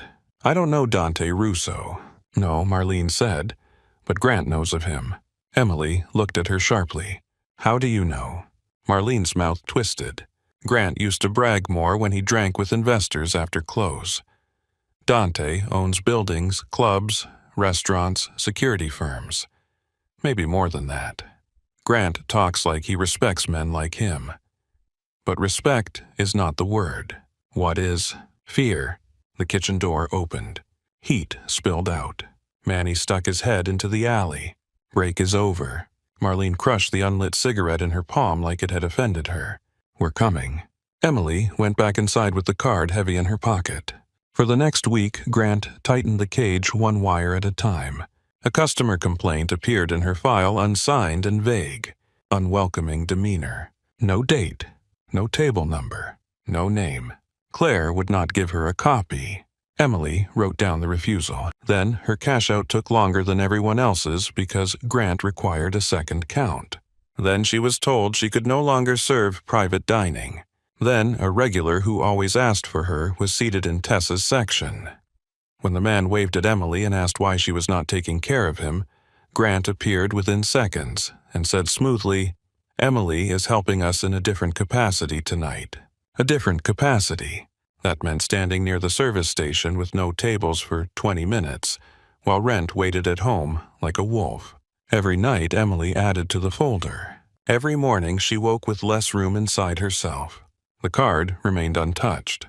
On the 31st day after Dante gave it to her, Emily's direct deposit did not arrive. She checked at 7 in the morning. Nothing. She checked at 9. Nothing. By noon, she called the payroll number listed in the contractor packet. It routed to a voicemail that did not accept messages. At 2, she emailed Claire. At 4, Claire replied, "Please see Grant after close regarding compensation review." Emily read the line 3 times while standing in her kitchen with one hand on the counter. Compensation review. Her phone rang. It was Noah. She let it ring, then immediately called him back because guilt was faster than fear. "Hey," she said. "Did I catch you at a bad time?" "No. You always say no when it is yes." Emily looked at the refrigerator. There was a pharmacy magnet on it with her mother's refill date circled in blue ink. "What's up?" "I got approved for the payment extension." Emily closed her eyes. "That's good. Only 2 weeks, though. I'll handle it." "Emily," I said, "I'll handle it." He exhaled. "I hate this." She laughed softly without humor. "Get in line." After they hung up, Emily took the blue folder from under her mattress. She placed it on the table. Then she took out Dante's card. It looked smaller than it felt. She unfolded it. "If a man ever makes you feel unsafe, call me." Unsafe. Not uncomfortable. Not angry. Not desperate. Unsafe. She set the card beside her phone. For several minutes she did nothing. Then she picked up the card, folded it once, and slipped it into her apron pocket. At the Silver Lark, the night moved wrong from the beginning. Grant was on the floor too much. He checked table settings he had never cared about. He spoke quietly to Claire near the host stand. Twice, Emily looked up and found him already looking away. The dining room was full, then half full, then nearly empty. At 10:45, Rosa caught Emily near the bar. "Come home with me tonight." Emily looked at her. "What?" "After close. We leave together. No arguments." Emily managed a small smile. "I have to see Grant about my pay." Rosa's face hardened. "No, you don't." "Yes, I do." "Then I'm coming," he said after close. "Great, I close too." Emily touched Rosa's wrist. "I need him to give me the check." Rosa stared at her. "You think he called you in there to hand you money?" Emily did not answer. Rosa lowered her voice. "Emily, listen to me." But Claire appeared beside them, pale and stiff. "Grant wants to see you when you are finished." Rosa looked at Claire with open disgust. Claire looked down. Emily untied the front of her apron and retied it tighter. "Tell him I'll be there." Claire walked away. Rosa whispered, "Do not close that door." Emily looked toward the hallway that led to Grant's office, past the staff lockers, past the supply closet, past the emergency exit with the red sign glowing above it. "I know where the door is," Emily said. "That is not the same as being able to reach it." Emily's hand moved to her apron pocket. The folded card pressed against her fingers. For 31 days she had carried the number without using it. Through insults, through stolen shifts, through lies, through deductions, through every decent door that opened into another wall. Tonight, the card did not feel like a temptation. It felt like a witness. At 11:38, the last guests left. At 11:40, the dining room lights dimmed. Chairs scraped softly as the closing staff began resetting the room. Manny called goodnight from the kitchen. Marlene stood by the server's station watching Emily with a face that tried to be calm and failed. Rosa was still behind the bar polishing the same glass for too long. Emily walked toward the back hallway. Each step sounded too clear. Her shoes on tile, the distant hum of refrigeration, the soft buzz of the emergency exit sign. Grant's office door waited at the end of the hall, half lit by the amber glow beneath it. Emily stopped outside and looked once toward the exit. Then she knocked. Grant's voice came through the door. "Come in." Emily opened it. Grant sat behind his mahogany desk with his tie loosened and his sleeves rolled up as if he had earned the right to look tired. The brass lamp beside him threw warm light over the polished wood, the leather chair, the empty envelope placed carefully at the center of the desk. He smiled when he saw her. "Close the door, Emily." She stepped inside. Her fingers touched the folded black card in her apron pocket. Then she closed the door. The latch clicked behind Emily like a period at the end of a sentence she had been trying not to read. Grant Whitmore sat behind his desk, relaxed in the amber light with the empty envelope placed between them like a joke he had prepared carefully. His office smelled faintly of whiskey leather and the expensive candle Claire lit sometimes before investors came through.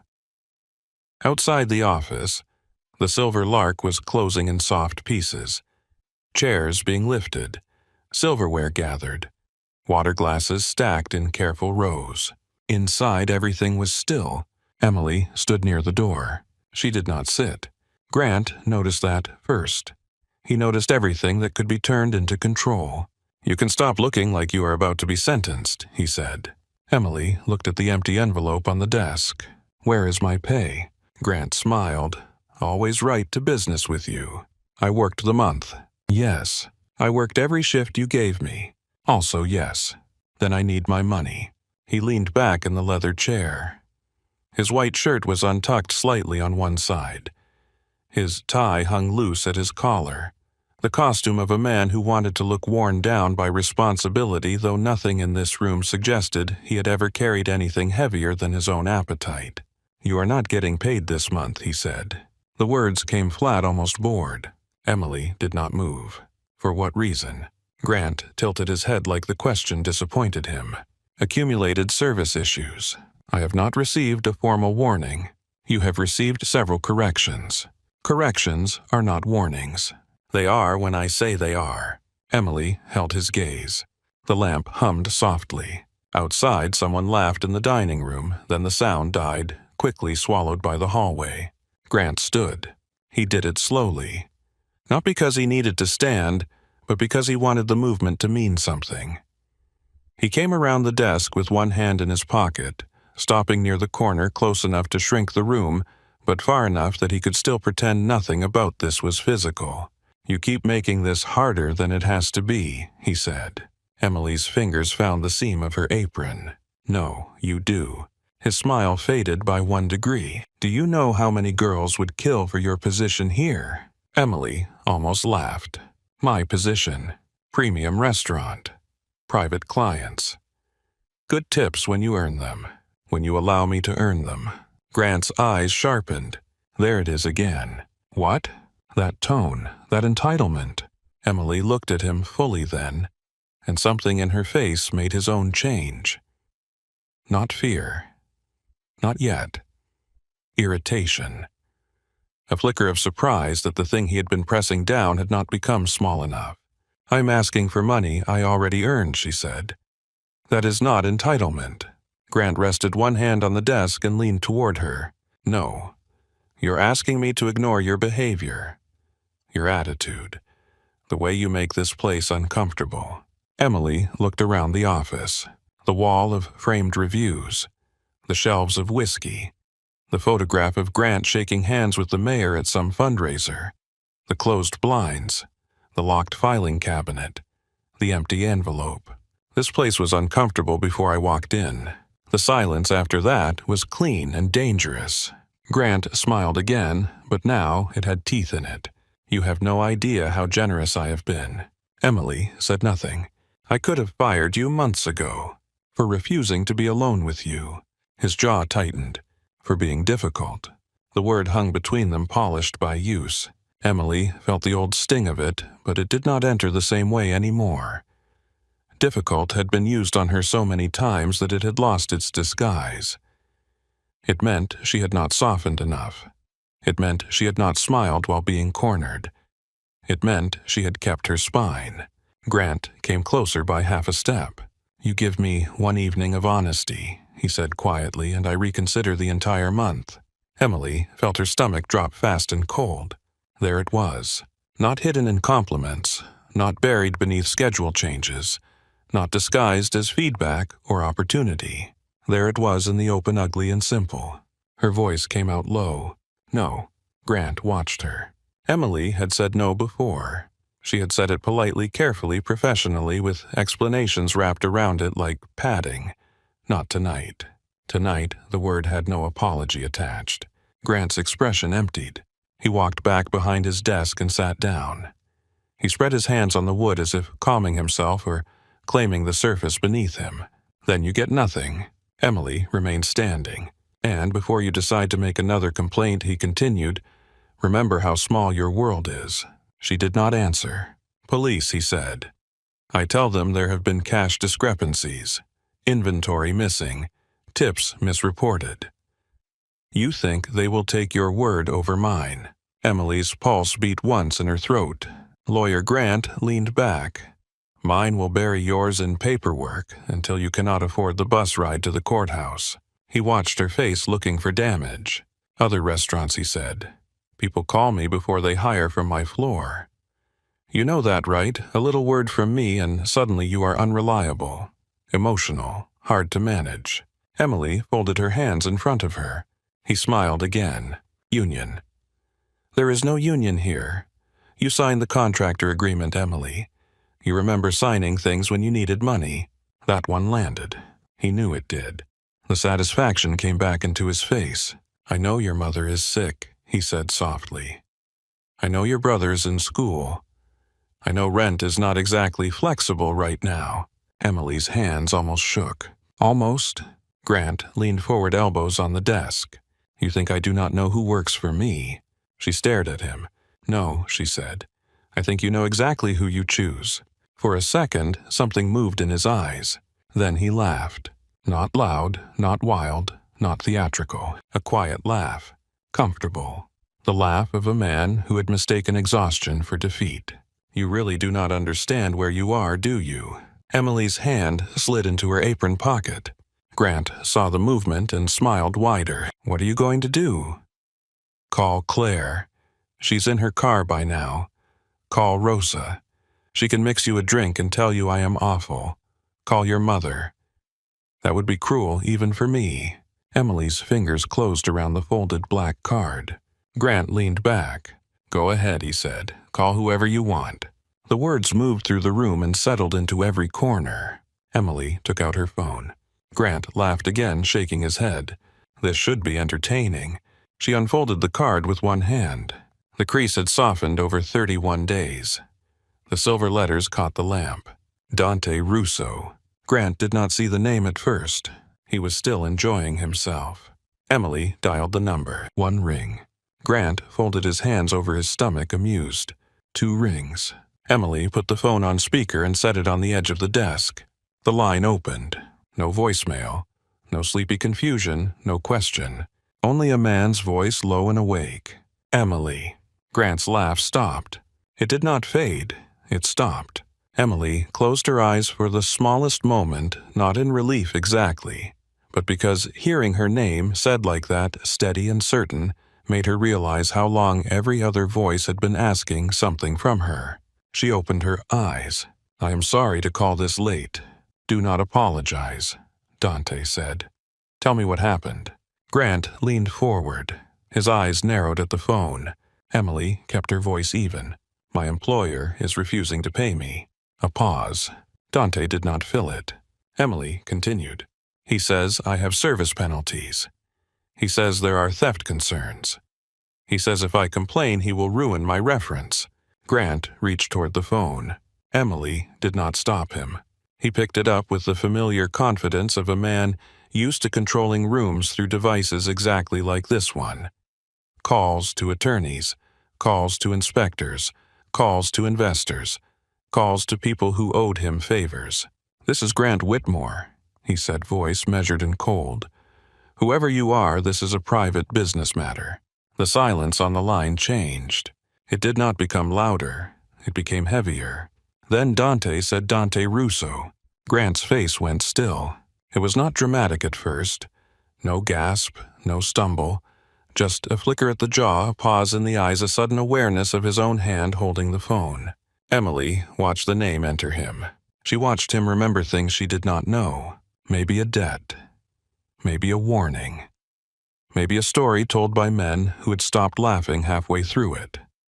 Whatever Dante Russo was in Chicago, Grant knew enough to set the phone down with more care than he had picked it up. "Mr. Russo," Grant said.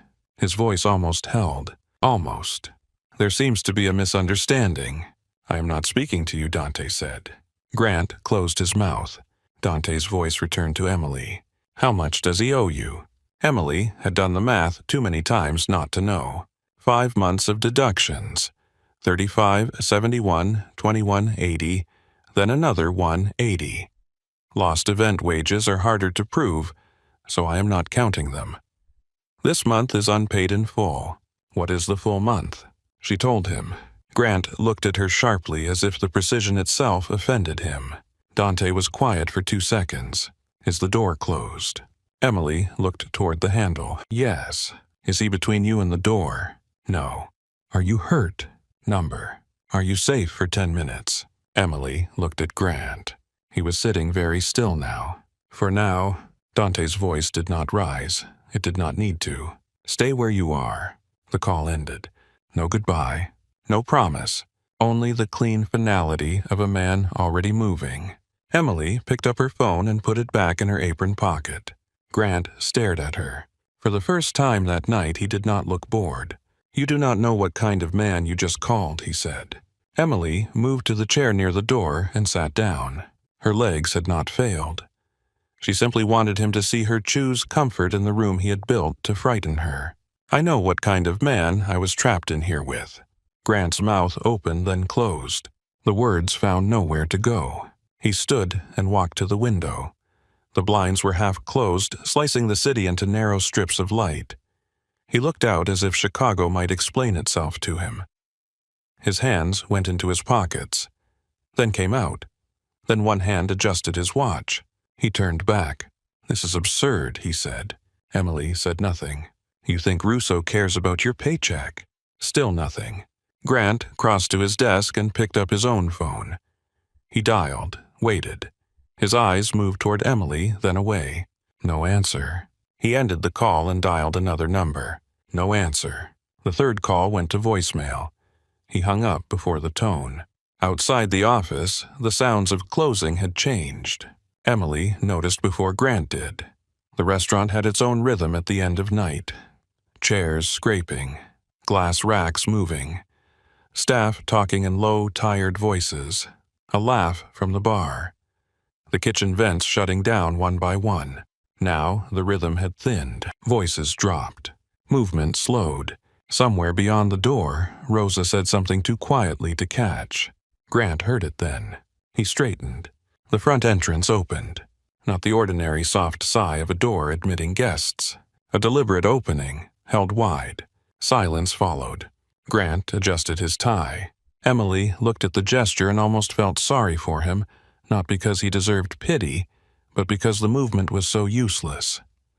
A small man putting his costume back on before the truth entered.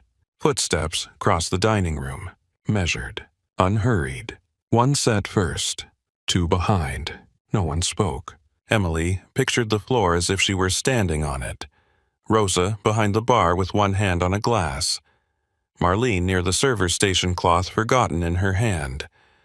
Claire by the hallway, pale and motionless. Manny at the kitchen door, arms crossed, watching. The footsteps stopped outside the office. A single knock came, not loud. "Enough." Grant lifted his chin. Emily rose from the chair. The handle turned. The door opened. Dante Russo stood in the doorway wearing a black suit and a dark overcoat, rain still bright on the fabric. His hair was combed back. The scar through his eyebrow looked paler under the office lamp than it had in the dining room weeks ago. His gloves were in one hand. The silver ring on his right hand caught the amber light. Behind him stood Luca and Nico, silent as the two sides of a closed gate. Dante's eyes went first to Emily. Not to Grant, not to the desk, not to the money. Her. "Are you hurt?" Emily shook her head. "Number." He looked at her for one more second as if confirming the answer himself. Only then did he enter the room. The space changed around him. Grant's office had been designed to make people feel smaller. The desk too wide, the chair too low on the guest side. The lamp angled so Grant sat in warmth while visitors stood in shadow. Every detail had been chosen to tilt the world toward him. Dante did not seem to notice, or he noticed and found it irrelevant. Grant stepped forward. "Mr. Russo, I appreciate you coming, but this situation has clearly been misrepresented." Dante raised one hand slightly. Grant stopped. It was the smallest gesture Emily had ever seen silence a man. Dante removed his overcoat and handed it to Luca without looking back. Then he walked to the chair across from Grant's desk. The chair Grant had told Emily to sit in. The chair she had refused. Dante sat down, slowly, comfortably, like he had been expected. He looked at Grant. "You owe her money." Grant remained standing.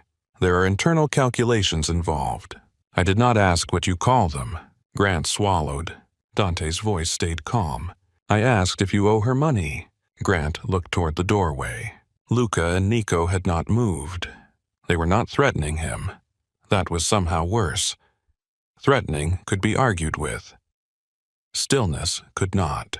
Grant returned his gaze to Dante. "There may be compensation pending." "Pending where?" Grant blinked. "In accounting." Dante looked around the office once. Is accounting in this room? Grant said nothing. Dante placed his gloves on the desk. You have 5 minutes to make pending become paid. Grant's face tightened. This is not how business is conducted. Dante's eyes held his. This is exactly how your business is being conducted. You made sure of that when you closed the door. Emily felt those words move through her body. Not dramatic, not loud. Exact. Grant reached for the folder on his desk, the one Emily had seen before in pieces. Complaint forms. Payroll notes. Things created after the fact and dressed as records. She has a documented pattern, Grant said. Service issues. Guest discomfort. Cash concerns. Dante did not look at the folder. I have eaten here for 3 years. Grant hesitated. Dante continued. She served me before she knew my name. She was careful, fast, polite. She did not touch the table in a way that made herself the center of it.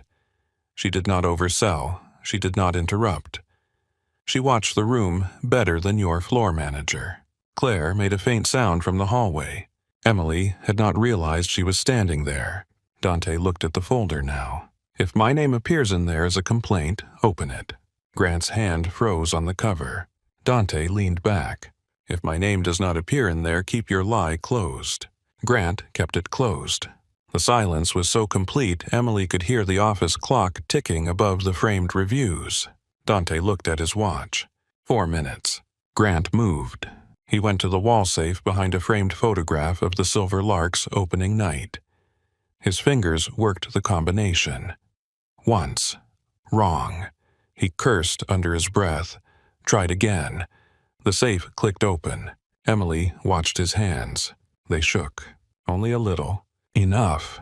Grant removed an envelope, then another. He brought them to the desk and counted cash with stiff fingers. The sound of bills against wood seemed too intimate for the room. He opened a drawer, took out a business checkbook, hesitated, then looked at Dante. Dante's expression did not change. Grant wrote the remaining amount.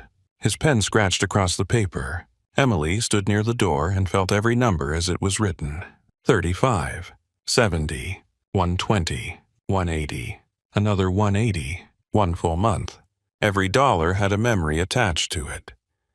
Her mother's refill delayed. Noah pretending he could take a semester off. Toast for dinner. Walking home in the rain to save train fare. Smiling at tables while fear sat under her ribs like a second heart. Grant tore the check free. He placed it with the cash and pushed the envelope toward Dante. Dante did not touch it. Give it to her. Grant's eyes lifted. For one moment, Emily saw the humiliation reach him. Not guilt, humiliation. He cared that Dante was watching. He cared that Claire stood in the hallway. He cared that Rosa and Marlene and half the closing staff could feel the shape of this through the open door. He did not care that Emily had gone hungry.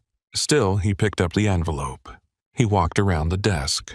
Emily stayed where she was. Grant stopped in front of her and held out the money.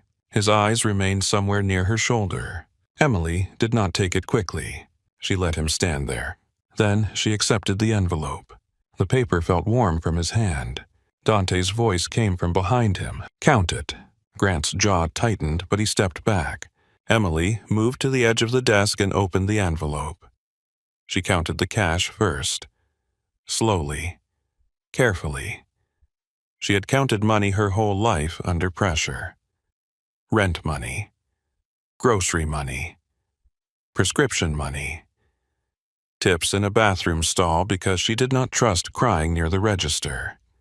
Counting had become a way to stay alive. Then she checked the amount on the business check. It was correct. She looked at Dante. It is all here. Dante nodded once. Then his attention returned to Grant. You will remove every complaint you created after she refused to be alone with you. Grant's mouth opened. Dante continued. You will send written confirmation to her email before sunrise. You will copy Claire. Claire stood very still in the hallway. You will provide her final tax documents without delay. You will not contest unemployment if she files. You will not use the word theft in any room where her name is present. Grant's voice came thin. "She is a contractor." Dante looked at him. "Then you should have found a smarter word than paycheck." Grant went silent. Emily saw Claire's face shift in the hallway. Something like fear had been there before. Now something else joined it. Calculation, maybe. Or courage waking up late. Grant clasped his hands in front of him. "Of course," he said. "I just want this resolved." Dante stood. He buttoned his suit jacket with one slow movement. "No," he said. "You wanted her cornered." Grant's face flushed. Dante walked closer to the desk, not to Grant. To the space itself, taking from it the comfort Grant had built there. "You picked a woman with bills, a sick mother, and a brother in school because you thought need made her cheap." Emily felt her breath catch. Grant looked at her then. For the first time in months, he seemed to understand she had been seen by someone else. Not as staff. Not as a problem. Not as a body in an apron. As a person with a life he had used as leverage. Dante's voice lowered. "You mistook her silence for permission." Grant shook his head quickly. "No, that is not what this was." Dante's eyes sharpened. "Do not make me listen to you describe your own character." Grant stopped. Outside the office no one moved. Dante picked up his gloves from the desk. "If I hear her name from your mouth again in any context for any reason, we will have another conversation." Grant nodded. "Yes, absolutely. If a restaurant calls you about her, you say she worked hard and left professionally." "Yes." "If staff ask what happened tonight, you say you paid a debt." Grant's lips parted. Dante waited. Grant swallowed. "I paid a debt." Dante looked at him a moment longer. "Good." Then he turned to Emily. The change in him was subtle but immediate. The hard stillness did not vanish, but it moved back from the edge of his eyes. "Do you have everything you need from this room?" Emily looked around. The desk, the lamp, the safe still half open, the folder of lies. Grant standing beside his own chair like he no longer trusted it to hold him. She thought about the 5 months of trying to make herself smaller in rooms like this, trying to speak clearly enough to be believed but not loudly enough to be punished, trying to gather proof while the damage kept happening faster than paper could hold it. Her gaze returned to Dante. "Yes, then walk out." He did not say, "Come with me." He did not reach for her. He gave her the action and left the choice in her hands. Emily stepped toward the door. Grant shifted as if to speak. Dante did not even look at him. "Careful." One word. Grant stayed silent. Emily crossed the threshold. The hallway was full of faces pretending not to be full of faces. Claire stood closest, tablet clutched to her chest. Her eyes were red, though Emily could not tell if from fear or shame. Rosa stood near the bar entrance, both hands at her sides, the polished glass forgotten on the counter behind her. Marlene stood with her arms folded, expression steady, but her eyes shone. Manny leaned in the kitchen doorway, jaw set. No one spoke. Emily walked past them, not fast. She refused to run from a room she had survived. The dining room opened before her, dim and golden tables, half-reset candles, snuffed chairs turned upside down in neat rows. The 2 remaining guests at the bar sat frozen over unfinished drinks, their eyes following Dante as he came out behind Emily. Dante did not acknowledge the attention. Luca and Nico moved with him, quiet and exact. At the server station, Emily stopped. Her apron strings felt suddenly too tight. She untied them. The fabric loosened around her waist. Rosa's breath caught softly. Emily folded the apron once, then again. Cleanly. Carefully. The way she folded things when she needed her hands to understand what her heart had not yet caught up to. She placed it on the server station. Grant appeared at the hallway entrance behind them, pale in the low light. Emily did not look back at him. Marlene stepped forward. For a moment, Emily thought she might speak. Instead, Marlene reached out and touched 2 fingers lightly to Emily's wrist. It was not a goodbye. It was recognition. Emily nodded once. Then she kept walking. At the front of the Silver Lark, the host stood beside the door, face drained of all professional polish. Outside, through the glass, 3 black Cadillac Escalades waited at the curb engines, running their dark bodies shining under streetlights and rain. Dante reached the door first. He opened it. Then he stepped aside. Emily looked at him. He held her gaze quiet and unreadable. The gesture was simple. "You first." The cold Chicago night entered the restaurant. Emily stepped through the doorway with the envelope in her hand, and the city air hitting her face like water after a fever. Behind her, the Silver Lark remained silent. Not peaceful. Silent. Dante followed her out, and the door closed softly on the amber light, the polished wood, the empty threats, and the man who had laughed until the wrong voice answered. Outside, Chicago felt colder than it had an hour ago. The rain had stopped, but the streets still shone beneath the lights. Taxis slid past with wet tires whispering over the pavement. Steam rose from a grate near the curb and twisted around the black Escalades waiting in front of the Silver Lark. The restaurant windows glowed behind Emily, warm and golden beautiful in the way dangerous things sometimes were from a distance. She stood on the sidewalk with the envelope in her hand. For several seconds she did not move. No one rushed her. That was the first thing she noticed. Dante stood a few feet away, his coat back over his shoulders, his gloves still in one hand. Luca and Nico waited near the vehicles, watching the street rather than her. They gave her space without making a show of it. The host remained visible through the glass behind her, frozen near the stand. Rosa stood farther back in the dim dining room, one hand over her mouth. Marlene was beside her, still and straight. Emily looked down at the envelope. The money was real. Her fingers tightened around it, but what moved through her was not joy. Joy was too bright a word for a thing this heavy. It was not triumph either. Triumph sounded like winning, and Emily did not feel like she had won. She felt like someone had finally returned something that should never have been stolen, and her body was still deciding whether to believe it. Dante watched her carefully.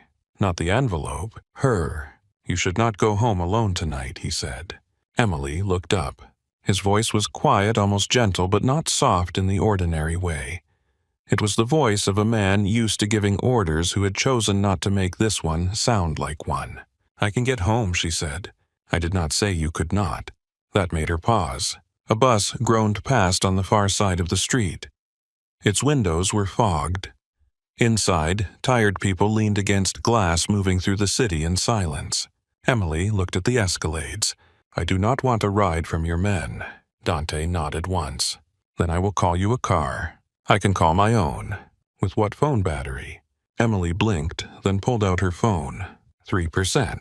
Of course he had noticed. Of course he had seen the dim screen when she slipped it into her pocket upstairs. Men like Dante did not survive by missing small things. She wanted to be annoyed. Instead, she was tired. "I am not helpless," she said. "No." His answer came too quickly to be polite. She looked at him. Dante held her gaze. "You are exhausted. There is a difference." The words entered more quietly than comfort usually did. Emily looked away first. Across the street, a man in a Cubs jacket hurried through the crosswalk with a paper bag held under his coat. Somewhere above them, a train rattled across the tracks, metal screaming against metal, loud enough to make the night feel briefly less intimate. Emily drew a breath. "I did not want to call you. I know." She expected offense. Maybe amusement. Maybe the little pride men carried when they thought a woman should be grateful for being rescued. Dante gave her none of that. He stood beside the curb, rain shining on the shoulders of his coat, and waited, as if her honesty belonged in the air between them. Emily looked at the envelope again. "I carried that card for 31 days. I know." Her eyes lifted sharply. Dante's expression did not change. "Rosa talks," Emily said. "No," he said. "Your face did." She stared at him. Something almost like a smile touched his mouth, then disappeared. "The first night you looked at the card like it was a knife," he said. "Tonight you used it like a key." Emily swallowed. A key to what? Dante looked toward the Silver Lark. Through the window, Grant was visible for half a second in the back hallway before he disappeared into shadow. He looked smaller through glass. "To a door," Dante said. "That is all it was." Emily laughed softly, but there was no humor in it. "Nothing about you is that simple." "No," he said, "but the offer was." The traffic light at the corner changed from red to green. Cars moved forward in a low rush of water and engines. Emily turned the envelope in her hands. "I do not want to owe you." "Good." She looked at him again. Dante slipped his gloves into his coat pocket. Debt makes people careless. Gratitude can do the same. That sounds like something a man says right before asking for something. His eyes sharpened not with anger, interest. "What do you think I want?" Emily held his gaze longer this time. "I do not know. That is why I am standing here instead of getting in your car." For the first time, Dante smiled fully. It was small, brief, and dangerous because it changed his face in a way she had not prepared for. The hard lines stayed, but something warmer moved under them. Something human and controlled. "Smart woman," he said. "I am trying to be. You are succeeding." The compliment landed too close. Emily looked down the street. A black sedan pulled up behind the Escalades. Dante had not touched his phone. Luca must have made the call without being told, or perhaps he had been told with a glance Emily missed. Dante stepped towards the sedan and opened the rear door. Emily did not move. He looked back. "No one from my crew is driving. The plate is registered to the service. The driver's name is Marcus. I will send Rosa the number before you leave." Emily stared at him. "You thought of everything." "No." His voice was lower now. "I thought of enough." That was the problem with Dante Russo. He did not make kindness look harmless. He made it look disciplined, intentional, more frightening than charm because it asked for nothing and still changed the air around her. Emily walked to the car but stopped before getting in. "My mother lives in Little Italy. I need to stop there first." Dante nodded. "Give Marcus the address." Emily hesitated. Then she said thank you. Dante's eyes stayed on hers. "You carried it alone for a long time." Her throat tightened. "Do not make me cry on a public sidewalk." "I would not dare." The corner of his mouth shifted again. Emily got into the car. Before Dante closed the door, she looked up at him. "Mr. Russo." "Dante." The correction was immediate quiet, familiar from the night he left the card. Emily let the name sit on her tongue before speaking. "Dante." His gaze steadied. "I am still going to decide what happens next." He inclined his head once. "As you should." Then he closed the door. The car pulled away from the Silver Lark with Emily in the back seat, the envelope on her lap, and her reflection faint in the dark window beside her. Behind the glass, Dante stood on the curb until the sedan turned the corner. Only then did he move.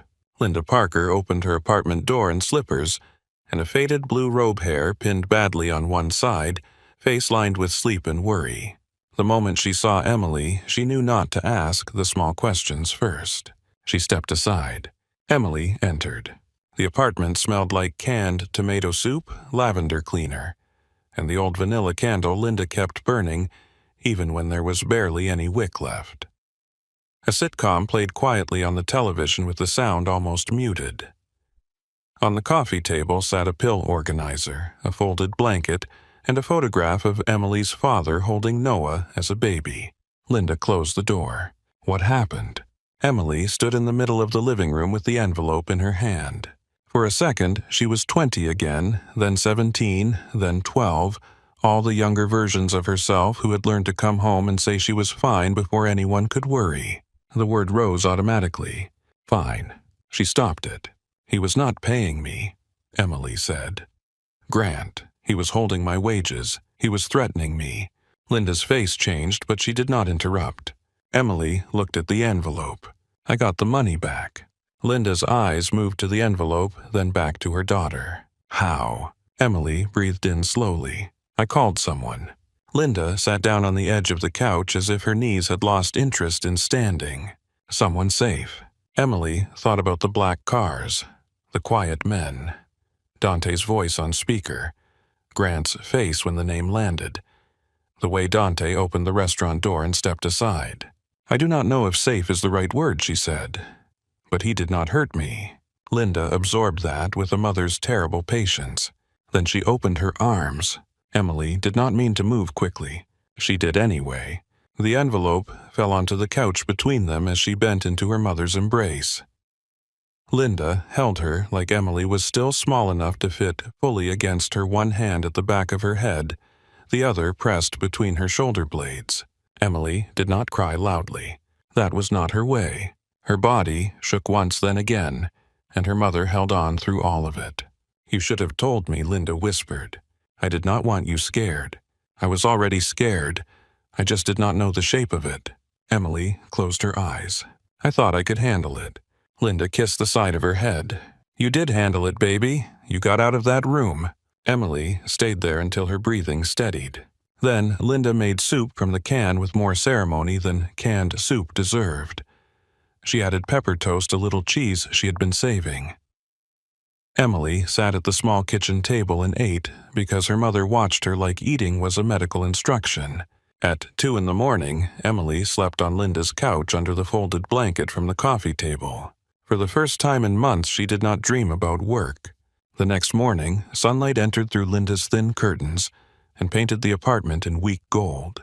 Emily woke with a stiff neck and a strange stillness inside her. Her phone was charged on the side table. Beside it sat Dante's card. She did not remember taking it out of her apron pocket, but there it was, black against the pale wood. Linda was in the kitchen making coffee. "You have 3 missed calls," she said. Emily sat up. Grant. Claire. Unknown number. No message from Grant. 1 from Claire. "Emily, please call me as soon as you can. We need to discuss documentation and your final compensation." Emily listened twice. Claire's voice sounded different. Smaller, less polished. The unknown number had left a message, too. Emily played it. A woman's voice, calm and professional. "Miss Parker, my name is Natalie Cross. I oversee operations for Bellwether House in the West Loop. Mr. Russo mentioned you may be interested in a front-of-house management position. This is not a favor and not an obligation. If you would like to speak, call me at this number." Emily stared at the phone. Linda placed coffee in front of her. "Who is Mr. Russo?" Emily picked up the mug with both hands. "A door," she said. Linda raised an eyebrow. Emily almost smiled. "It is complicated. Most men are. This one more than most." Linda sat across from her. "Do you trust him?" Emily looked at the black card. "Number?" Linda waited. Emily continued. "But I trust that he means what he says."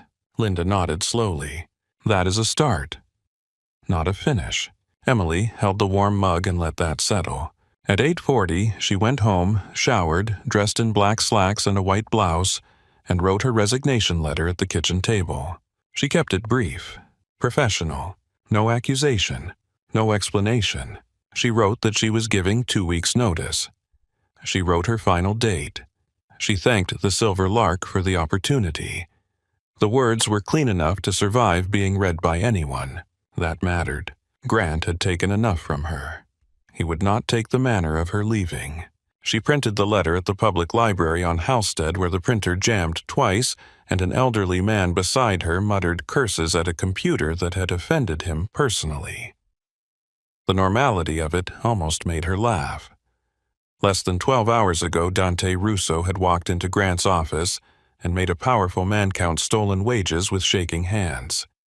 Now, Emily was paying 20 cents per page to print a resignation letter under fluorescent lights. Life did not know how to honor a dramatic moment. It simply kept going. At 9:15, she walked into the Silver Lark. The lunch staff had not arrived yet. The dining room smelled of lemon polish and cold coffee. Claire was at the host stand, tablet in hand, eyes shadowed. When she saw Emily, she froze. Emily handed her the letter. "I am giving notice." Claire looked down at the page. Her throat moved. "Emily, about last night?" "No." Claire looked up. Emily's voice was calm.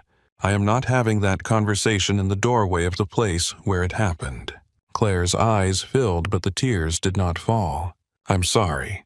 Emily studied her. There had been a time when she wanted that apology like oxygen.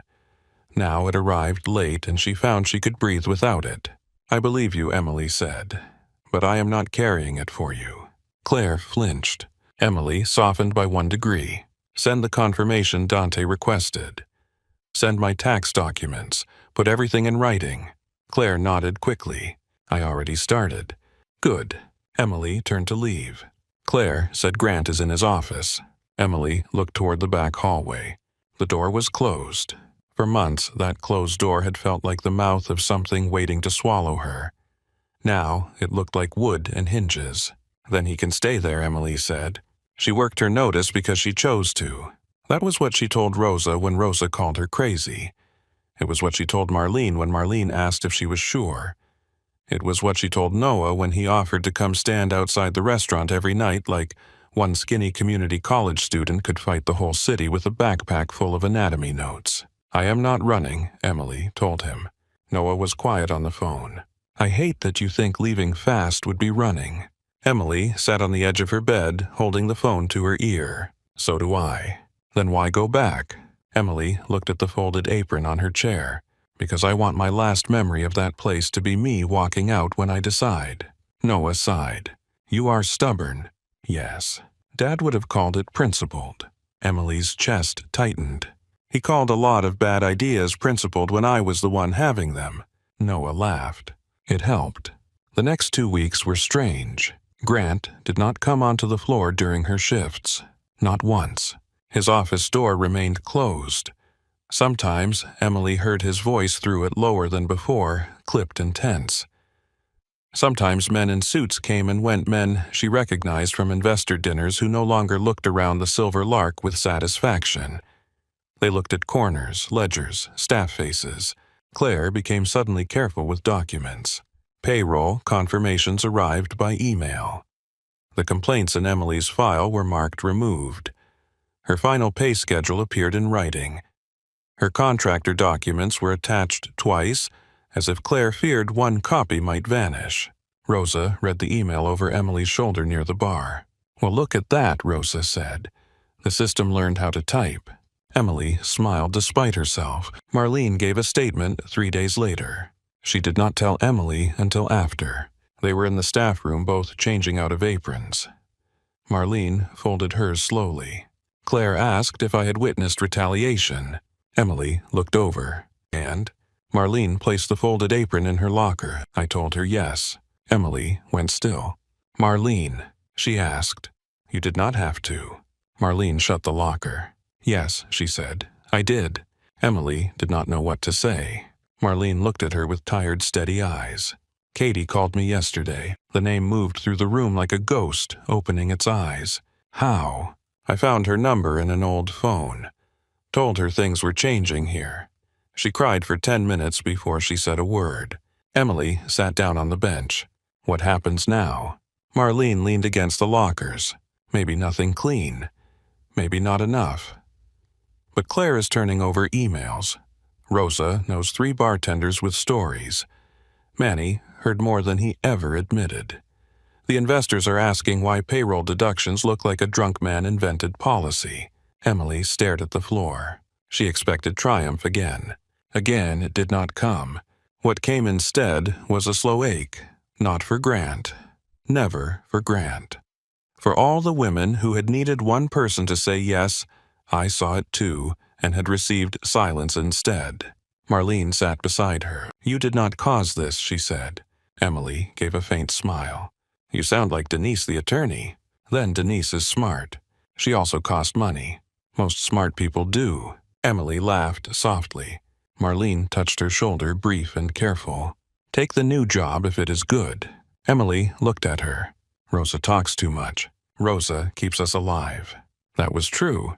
Bellwether House called again on Emily's 5th day of notice. Natalie Cross did not sound like someone impressed by Mafia romance powerful men or dramatic rescues. She sounded like a woman with a schedule, a budget, and no patience for nonsense. Mr. Russo recommended you, Natalie said. That gets you a conversation. It does not get you a job. Emily stood in her kitchen with the phone pressed to her ear. Good. There was a pause. Then Natalie said, I like that answer. Emily almost smiled. Natalie scheduled an interview for the following Monday at 10. Bellwether House sat in the West Loop, tucked behind a discreet black awning on a street lined with brick buildings and restaurants that looked closed until you knew which door to open. It was smaller than the Silver Lark, warmer, less eager to impress. The dining room had deep green booths, low brass lamps, framed black and white photographs of old Chicago, and a bar that looked like it had heard every secret in the city and kept most of them. Natalie met Emily at the host stand. She was in her 40s, black tall with close-cropped hair and a navy blazer sharp enough to cut excuses in half. "You are early," Natalie said. 10 minutes. Early is early. Emily liked her immediately. The interview lasted an hour. Natalie asked about conflict, food allergies, staff management, dealing with drunk guests, reservation failures, kitchen delays, private event flow. Emily answered from experience, not theory. She described how to calm a table without rewarding bad behavior, how to protect a server from a guest who had crossed a line, how to keep the kitchen from collapsing under front of the house panic. Natalie listened. At the end, she closed the folder in front of her. "You are qualified." Emily waited. Natalie leaned back. "You are also coming from a bad situation." Emily kept her face steady. "Yes, I am not interested in hiring someone who feels indebted to my owner. Neither am I." Natalie's eyes sharpened. "Say more." Emily folded her hands in her lap. "If this position is real, I am interested. If I am here because Dante Russo feels responsible, I am not." Natalie was quiet for a moment. Then she smiled. Small, approving. "The position is real. Dante owns part of this building, part of the group, and occasionally appears when something needs to be solved with less talking than I prefer. He does not run my floor." Emily breathed a little easier. Natalie noticed that too. "I will offer you a trial shift Friday night. Paid. You shadow me first hour, then take sections of the floor under supervision. If you are good, we talk salary. If you are not, we shake hands and part clean." Emily nodded. "That works." At the door, Natalie stopped her. "One more thing." Emily turned. "Dante is not harmless," Natalie said. "I know, but he is particular." Emily waited. Natalie chose her words carefully. "He does not collect people who ask not to be collected." Emily did not answer. Natalie opened the door. Friday at 5. Emily left Bellwether House with the strange sensation of having been tested and respected in the same hour. Her final shift at the Silver Lark arrived quietly. No thunder. No dramatic confrontation. No Grant waiting in the office with one last threat. He remained unseen, which suited her fine. The kitchen made her dinner. Not officially. Not with speeches. Manny simply placed a plate at the pass near the end of the night and said, "Eat." It was roast chicken with crispy potatoes and greens and garlic butter. Actual food, hot, made with care. Emily stared at it. Manny did not look at her. Food dies in the window. She sat on a stool and ate while the kitchen closed around her. Pans clanged. Water ran. Someone cursed at a stuck drawer. Rosa leaned against the counter with a glass of club soda. Marlene stood nearby, arms folded. No one made it sentimental. That made it worse. When Emily finished, Manny took the empty plate. "You were good here," he said. Emily swallowed. "Thank you." He shrugged like he had not just handed her something precious. Facts are facts. At 11:40, Emily clocked out for the last time. The same time the office door had closed behind her 2 weeks earlier. She changed in the staff room and folded her apron slowly. This time, she did not leave it behind. She placed it in her bag. Some things were not souvenirs because they were happy. Some things were evidence that you had crossed a fire and come out carrying your own name. Rosa hugged her at the back door. Hard. "You call me when Bellwether makes you rich and unbearable. I'm already unbearable. Rich then." Marlene hugged her next, shorter but tighter. "Keep copies," she whispered. Emily smiled. "Always." Then she walked out. She did not look toward Grant's office. Friday night at Bellwether House was controlled chaos. Emily loved it immediately. The kitchen moved fast but did not scream. Servers asked questions without being mocked. Natalie corrected people directly and then moved on, leaving no poison behind. When a guest at table 14 put his hand around a young waitress's wrist, Emily saw it from across the room before the waitress could decide whether to laugh it off. Emily was there in 6 steps. "Sir," she said calmly, "you need to let go of my server." The man blinked offended. "We were joking." Emily looked at his hand. He released the waitress. Emily smiled, but there was nothing soft in it. "Good, now the joke is over." Natalie watched from the host stand. So did Dante Russo, seated alone at the end of the bar. Emily had not known he was there. For 1 second their eyes met. He gave no sign of approval. No nod, no smile. Nothing that would make the moment about him. He simply looked away first. Emily returned to the floor. At the end of the night, Natalie offered her the job. The salary was more than Emily expected.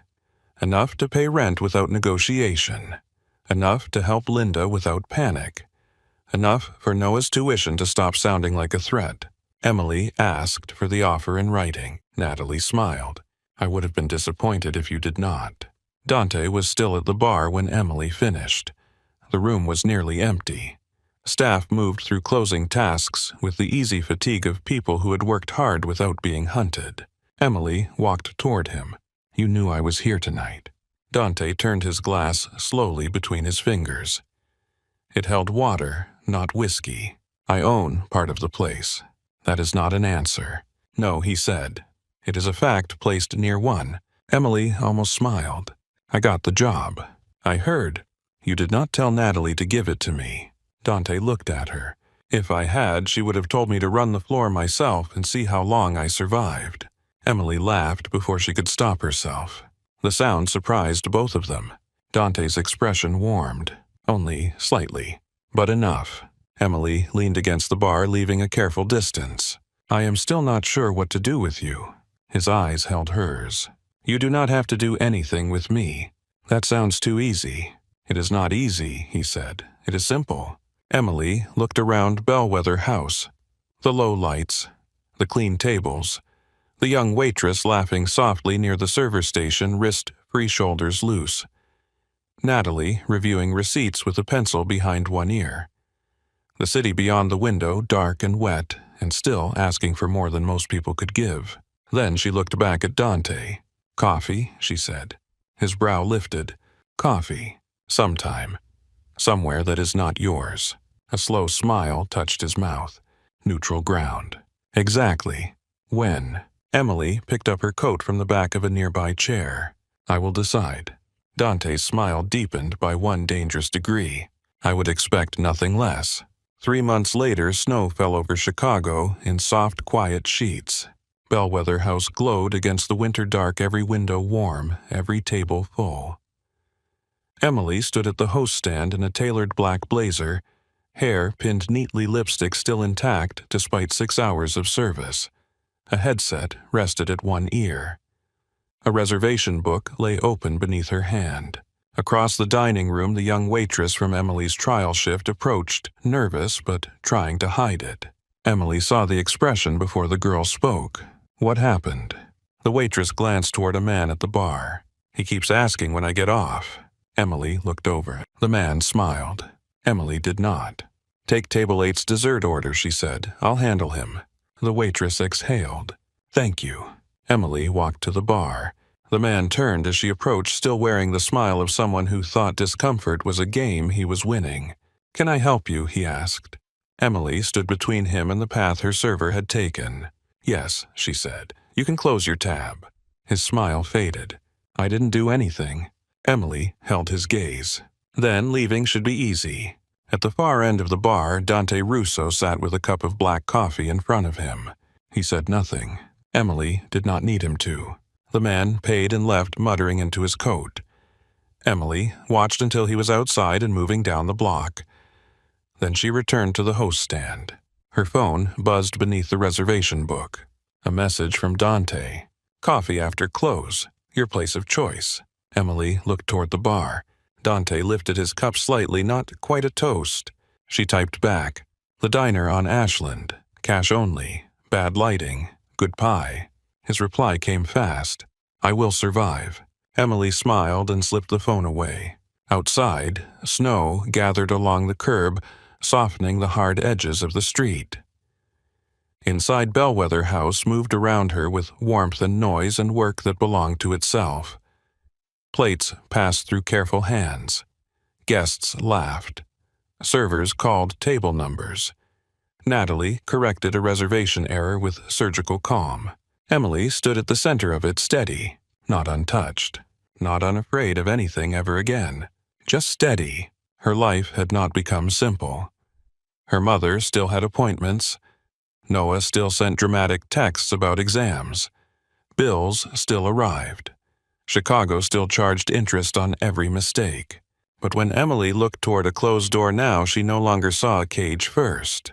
She saw a handle, and she knew exactly when to open it.